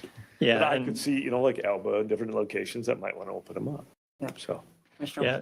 Olson? Oh, I'm sorry. So I'm sorry. this would be a zoning question. So if they have a retail sale established, now we're going to be looking at parking lots, we're going to be looking at handicapped accessibility, restrooms. Yeah. Yeah, there is a bundle of state code. They've been very particular on everything from ventilation to electrical to water usage to waste. Security is a big deal, so they really loaded up on performance standards. Just so you know, I guess we are still fielding inquiries. We did permit a conditional use permit in late 2023 for a proposed cannabis retail. We are getting fielding questions on cultivation to a grow operation, and we are getting questions on a site that involves cultivation and a retail, kind of a mezzo business. So there is people that are obviously going to probably follow suit with applications And in that's the yet to township come. areas. Yeah, and that's yet, we haven't really determined the growing part of it. So did you want to start with 10 then? Well, it's an arbitrary number, though. It's an arbitrary number, absolutely. I just don't know if it's going to be an issue or not. And you open it wide open, are you better off to start slow and work out, or are you better off to, okay, and let's see what comes and narrow it back down? I don't know what the better way to go about it is. To be honest, I have had very little feedback from anybody. It doesn't, so I don't know if that's just a concern or no lack of concern, or if it's, nobody really knows what to do. And that's where then you err on the caution side. First thing that tells me is err on the caution side. Or we'll have a lot of illegal operations. Commissioner Reagan. To be honest with you, I'm indecisive. So, Mr. Kranz, would you suggest start with no limit and then adjust down to Commissioner Elson's point, or do we start with a limit? Possibly. I would suggest one of three things. Either you limit it to the minimum, you make it unlimited, or you put a limitation based on some reason. And I suppose it could be arbitrary, just we're going to accept 10 and then we're going to review this issue after a year or something and then. Put that in. I mean, I can tell you that the city of Winona started by saying we're going to apply the same sort of rules that we do to both cigarettes and alcohol to this, right? We don't limit the number of liquor stores, so we are not going to limit the number. That was their logic. Sure. Well, that's kind of what more of a free market, but I could live with 10, and then if we get bombarded and we have more, we can open it up. I mean, I just think there's going to be if you're going to do it legally, I think there's so many hoops to jump through that I think we need to put the onus on the state of Minnesota instead of ourselves. But so the question is, if we put a limit, does that create any more workload for ourselves than what already exists with no limit? Is there any pros and cons to The that? lottery thing. Well, No, I'm looking. yeah, it I wouldn't. know it's an unknown. We don't know. Yeah, I mean, if we had 100, retail establishments open, that would be a lot more work than 10. But More money though. Yeah, yeah. like Emily's saying, more money. I Yeah, mean, more tax. but Sales tax, we need to fix our roads. It is sales taxed, isn't it? There is a tax. Yeah, but is it a sales tax? No, remember we get like 10% of 10%. No, Remember but I that? mean, but Remember that? additionally, is there sales tax? I don't know. I don't know the answer to that Okay. question. We should start with 10. On edibles, that's all food. What do you think, Commissioner Ward? I don't know.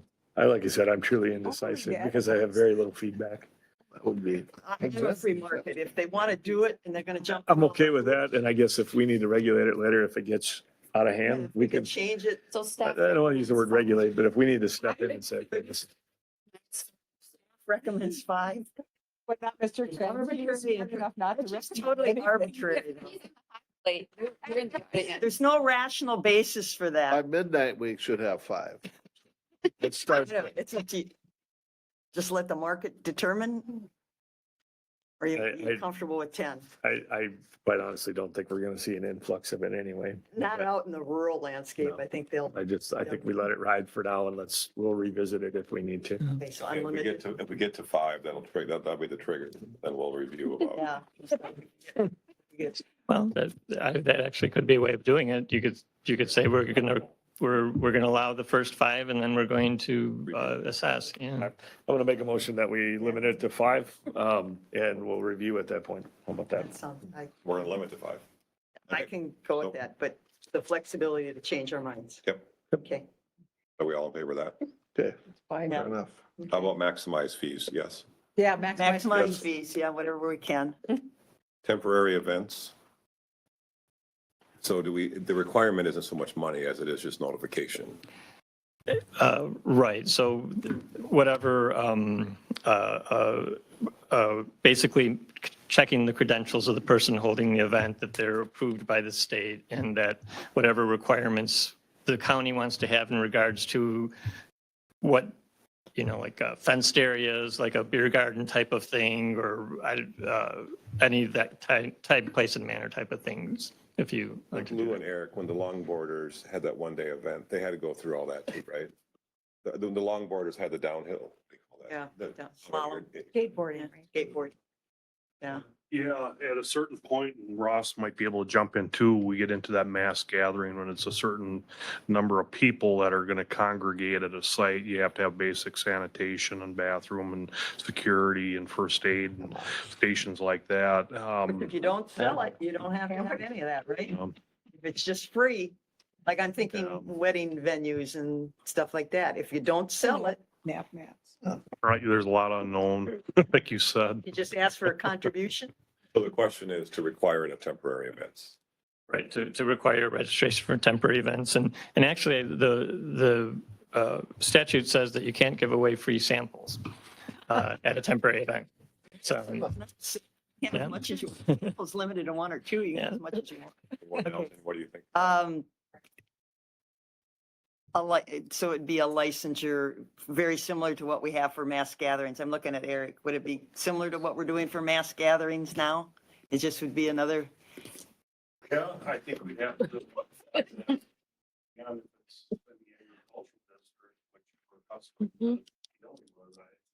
level of uncomfortable. Whether or not that was But generally, the people that are requesting it are people that are probably going to be comfortable with it. Yeah, I mean, we would have to amend our ordinance. It's a problem, you know, with a good majority of our zoning district or something like that. But we limit mass gatherings in a lot of our zoning districts. That's what you're saying. So where we would allow it, it's pretty limited.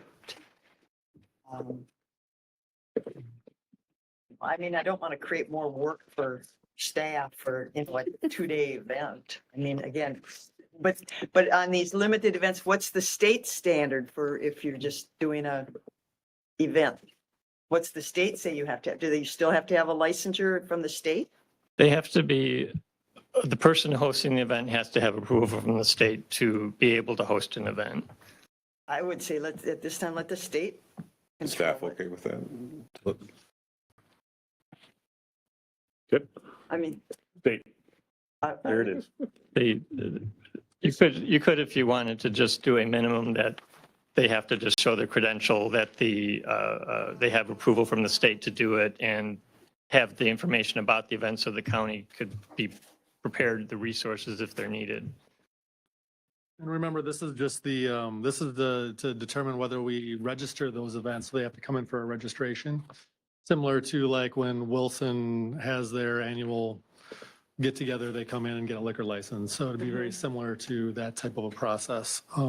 Yeah, we approve all those temporary things normally. So that's what this is talking about. The zoning ordinance, that's another thing that we're going to have to go back and look at that again after we adopt the registration ordinance and make sure that that the two are still in alignment. Well, I could see this similar like we do for the fire and the snowmobile clubs and such, that type of application. Right, that's what we're talking about. Okay. With this. I could see that. That's fair. So we have some idea what's going on. Okay. Does that address your questions, Mr. President? Do we need a motion or is this good enough? This is good enough. You'll get draft language to review before the next meeting. Okay, so you got what you need? I do, thank you. Okay, Thank you. all right. Thank you. Madam Chair, do you think we could have a break? Yeah, 3 minutes. Yeah, well, the lights have gone off. I just need some caffeine other than coffee. I need some caffeine. Yeah. Good night, guys. Good night. Good night. Excellent. You're just gonna take 5 minutes, right? If what? I said, you're just gonna take 5 minutes, right? The last meeting, 10 minutes was 45 minutes, so. What I said, I know I read it over. Is this water or is this? I think it's coffee, but you can try, test it. Huh? You want coffee? Oh, well, that's. Here, I will hold the cup for you and you can get the water. I'll see what, I want, Yeah. I want coffee. Oh, you want coffee? Yeah, that's probably water. Okay. Okay. All right. First, I got a call right away Monday morning, all they have was called a 50 number.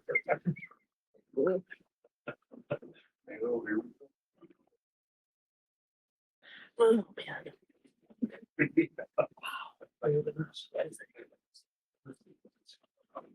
Wow. Right. Marathon, right, marathon sessions. Good. Thank you, Steve.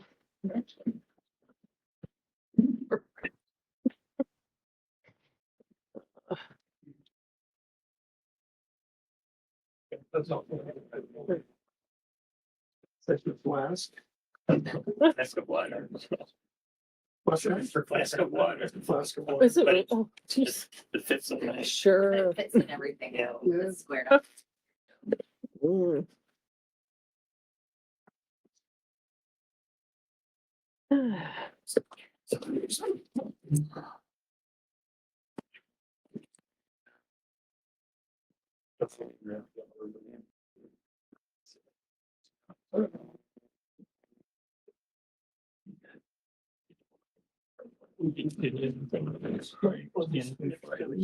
No one will, unless you want to talk about strategic plan and financing.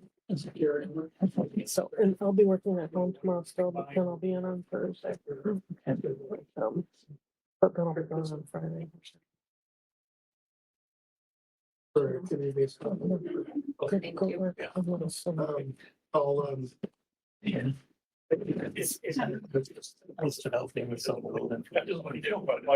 the States today with that stuff. I'm just going on. But I'm curious. Stuff yeah, let's see it all. Okay, thanks again. Have a good rest of the evening. What's left? Getting old. Yeah, welcome to the club. Yeah. I really, It's out there. Too much sitting today. Okay, we're back. We're all back. Let's move on to 8.6. Discuss, modify, approve the 2025 strategic plan. And Ms. Holte provided that. What are the chances we could just table this until a meeting that is a less full agenda? How would you feel about that, folks? Yes, Absolutely fine. and you provided us something with some change, what you modified. Okay, everybody, That's my motion. Table it until we have a less full agenda. okay, all right, we have a motion to table 8.6 until a less full agenda. So that might be 2026 or something by the time we get there. All those in favor of table, say aye. Aye. Opposed, nay. Okay, table. Thank you. Okay, Chuck, you better make it short and sweet. Welcome. I can do that. Morning. We've been here since 5 o'clock.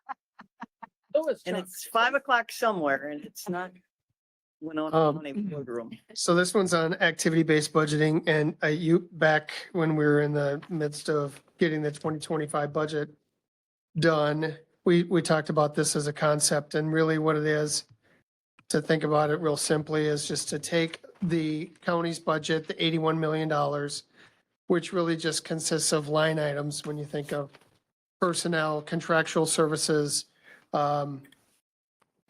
fees, taxes, generic terms, and you tip it on its side and you turn it into an activity budget, which says, what are the things that the county does? And what do they cost? And when I say, what do they do? I'm like, what are the activities? So really what we're going to do is work with departments to have them define what their activities are, and then to take their budget and assign them to those activities. So in the end, you end up with an activity budget that's equals the same $81 million that you started with, but it looks at it completely different than it does with what we have now at our fingertips. And when you think about the moments in time where we really want to know, when we're forced to make some tough decisions about what do we fund, what do we not fund, when we may be entering into that, it's much easier to look at that and say, okay, here's the 65, 70 activities that the county does, and then, make your priority decisions that way. That in a very simplified way, that's one of the most important things that you get out of it. But, I'll just quickly go through some of the other ones. You understand the true cost to provide a service or an activity. You're able to separate mandated from discretionary activities. You can achieve full cost recovery for all your over-the-counter permits and fees. So right now, what we charge for our permits and our fees is based upon whatever we started with 25 years ago, and we've just been increasing it incrementally, but we may not know what does it take from a staff standpoint to actually produce that permit or produce that fee. So we'll be able to link those things much better. And then you really get a better understanding of what your cost drivers are for an activity. What's going into it? Is it people? Is it equipment? Is it, external costs, that sort of thing. And then again, better decision support. So those are the things that you're going to get from activity-based costing. On page 278 is a very bottom there is just a quick example that I put together. It's my department, so I know pretty well, the finance department. If you look on the left there, right now, the line item budget is busted into three pieces: personnel, contractual, and training for $940,000, but it doesn't tell you much.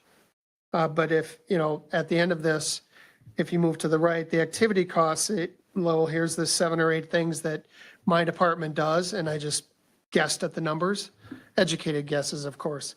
So that's what it'll tell you. And of course, you'll be able to look at that top to bottom for all the departments within the county. What are the activities and what do they cost? So we've already started with planning and environmental services. Mr. Dunsmore has been helping out. He's already submitted first cut of the activities. So we're going to take a look at them, my team, and then, start moving to like assigning the costs to those activities. And then voila, you have an activity budget for planning and environmental services. But in that part of that, are you able to identify what is mandated and what level the mandate is? Yeah, I believe we can. Okay. Yes. Yes. And that was part of it. Because Yeah. it's easy to say, oh, it's mandated, move on. But know exactly what is mandated and are we at or above or below the mandate? And I believe that was part of the strategic plan Yeah. in here too, Right. talking about Mandate. describing, and one of the line items in here Right. being understanding that better, especially as we have transition in the board. Commissioner Meyer. So will we get to see, let's say, your first budget before the budgeting process? Yep, I plan to provide you with check-ins, hopefully not at 9 o'clock at night, but, Yeah. I'll show you how it's going and, we're going to start, planning environmental services is pretty self-contained and I'm not going to say easy, but it's one of the easier ones to deal with. Probably health and human services, that'll be a much bigger process. So we want to cut our teeth. That human services. But we'll get to see it before they Yes. actually enter the Yes. process. Super. Yes. That's great. 3 hours left. For clarification, we won't get through all of them. No, it's going to This is take, going to take probably a good 18 months or so to get through every Okay, department. yes, thanks. I like it. All right, I support this. makes sense. I'm more than supportive. Good. Is there such a thing? I like it. And these are actual figures in the other pages, so I'm a little concerned. We still seem to be really high on it, but you said fund balance, but you didn't break up. I don't know that I saw breakout of designated fund balance and fund balance. I've never seen just fund balance. oh, I think you've moved into 8.8. Oh, maybe I did. Okay. Yes. Okay, okay. All Like, right. hey, wait a minute. All right, so any other questions on the activity base? Looks like you're making good progress. Thank you. Thank you. Yes. Okay, so yes, 8.8. Receive preliminary year-end 2024 financial report, 280. And it still is preliminary because we have a couple of entries to make. They're not material, but we're almost done.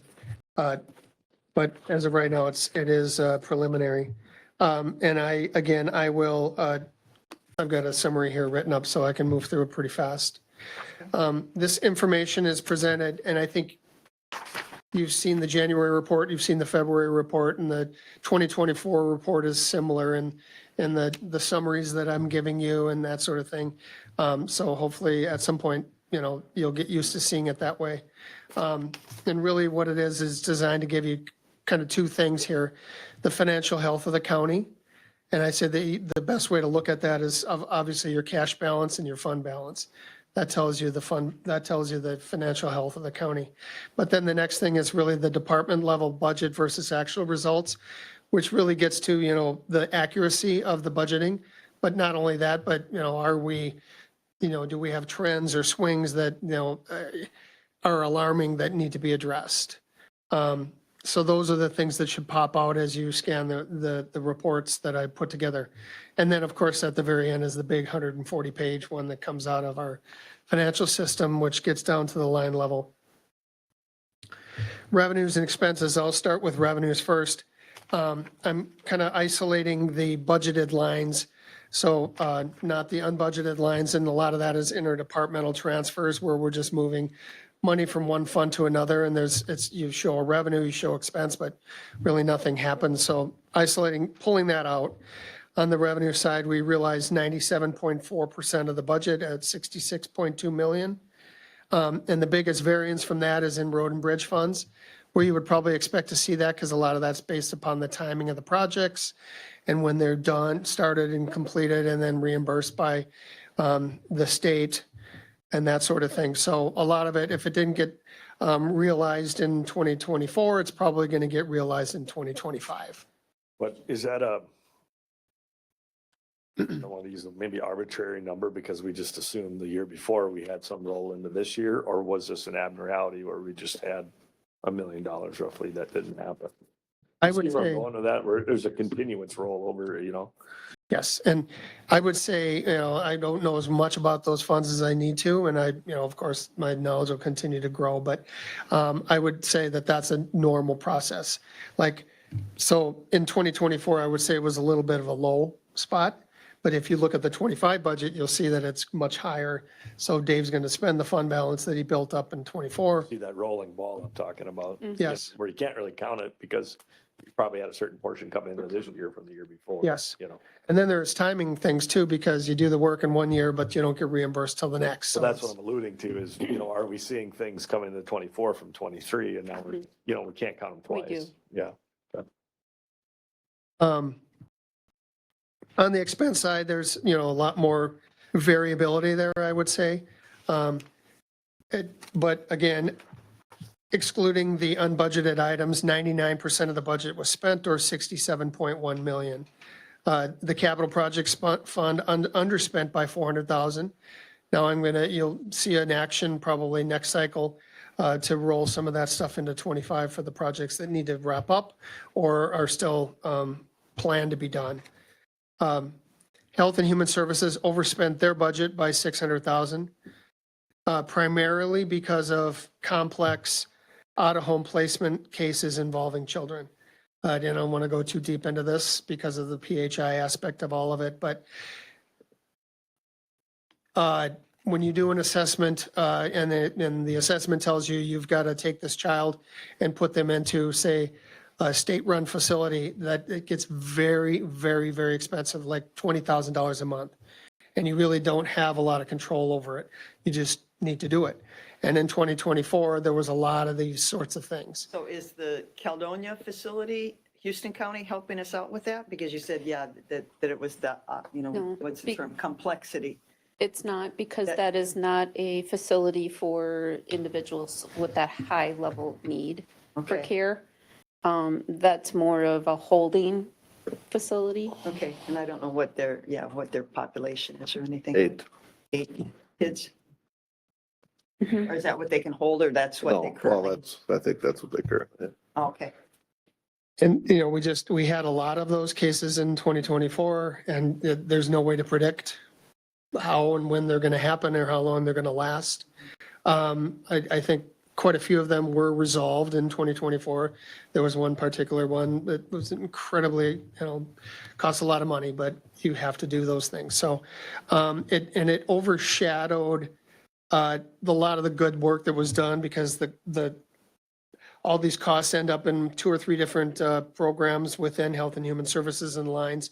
So you didn't see the good work that was done by hiring that case aide in 2024 that cleared out the backlog of adoptions that were pending, a big backlog, 20-some of these that were knocked down to, I think there's about 10 of these going on right now at the end of 2024. And the longer those sit and they lag and that all costs the county, because we're paying those out-of-home costs. Once the child is adopted, then it moves out of, our responsibility and over to the state.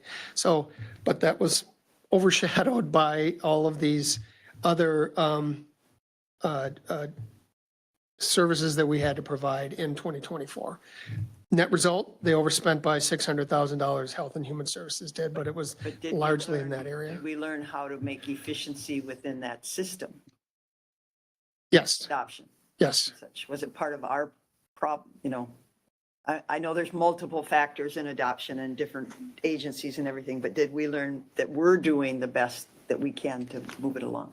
That's a work in progress, but we are making improvement. They've made tremendous strides. Okay.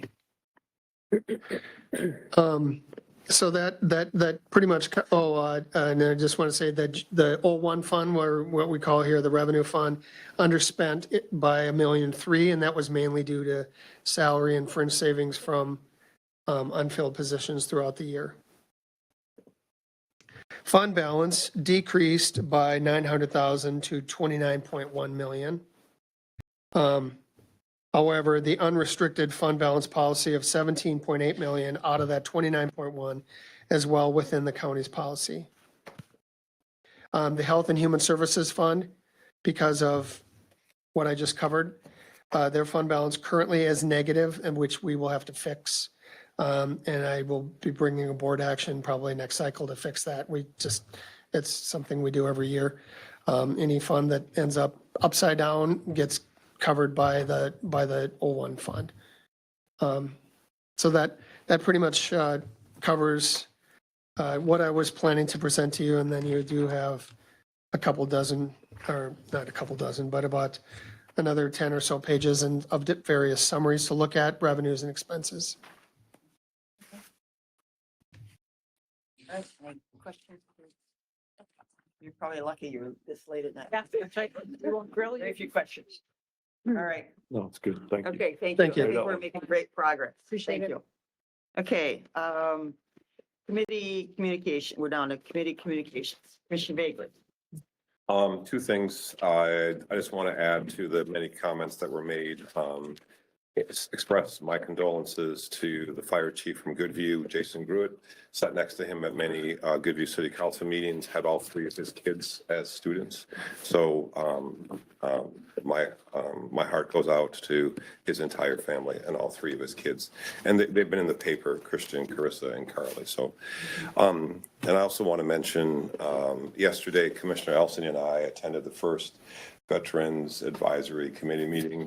Ms. Fulte was there as well. We had 10 total people.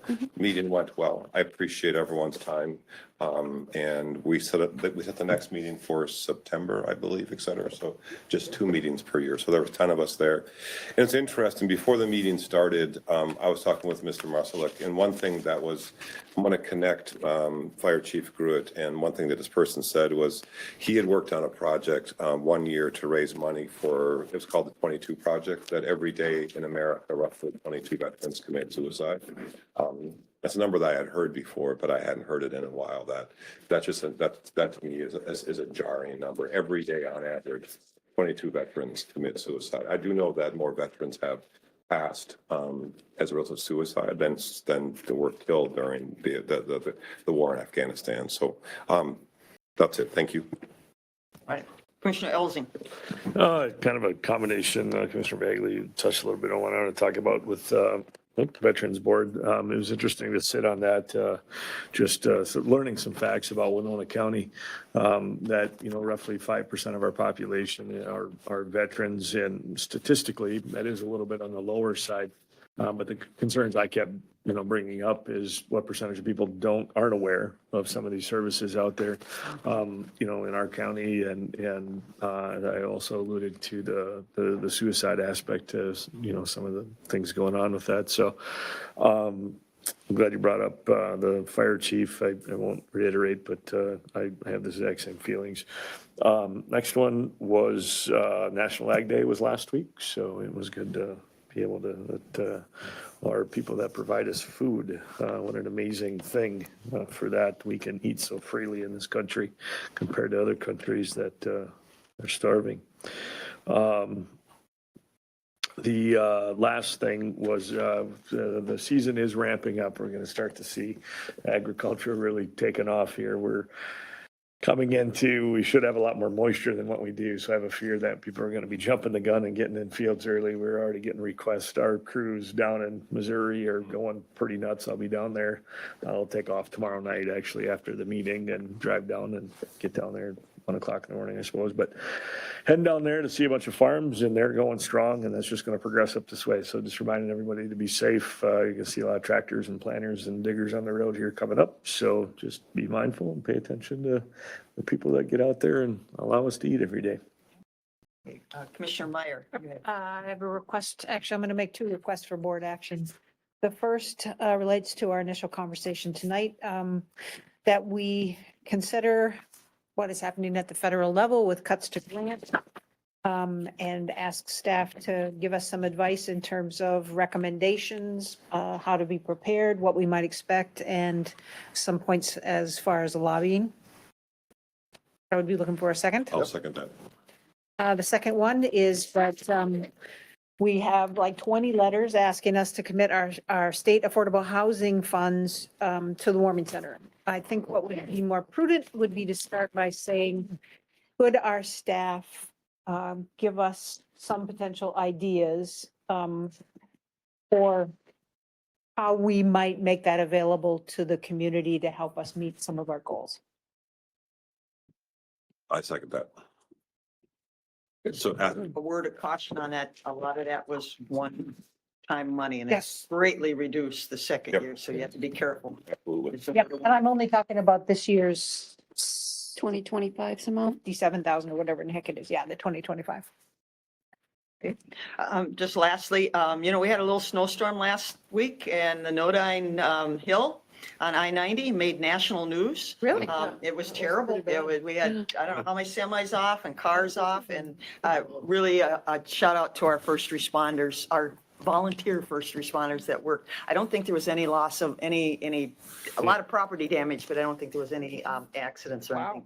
It was just a narrow band, and it's the famous Nodine Hill. I also attended an AI convention, and I know that you have to be careful. I know a lot what I don't know about. But there is a lot of AI applications for government, and I would recommend that people look at chatgpt.gov. And there is a lot of, and I learned you probably won't lose your job to AI, but if you don't know how to use AI, you may lose your job. Even commissioners? Even commissioners, All they right, can then. replace us. And one of the, even personally, and in government is don't make any long-term commitments to any kind of software because it is so rapidly changing. So you don't want to sign any long-term contracts with any vendor or anything, was the thing. It's amazing what you can do with it. It is, yeah. Are there any pictures of you at this? Pardon me? Are there any pictures of you at this event? I love the fact that you went there, but I can't picture you. No, this was MCIT, and we had sessions all day long and really trying to work Oh, with our that's great. Yeah. cooling group and Was it I've- up in St. Paul? Because there were so many cars on front no, of no, it. no, I Oh, was okay. much I was further just away. like, okay. Just if people want to use something that I found very interesting is the app Perplexia. You know how I do say I Google and then you get all those websites and you have to do all this. Yeah. Perplexia kind of makes you, I would refer to it as a summary conclusion of a major research project.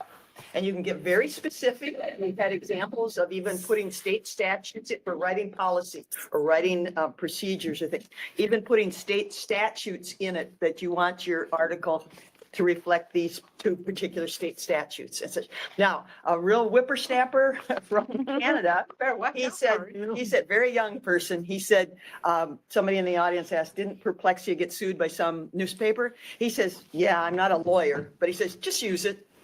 But again, you have to verify, you really have to verify and make sure your resources and everything, but the world has changed so much. So I'll leave you with that. Go check out Perplexia.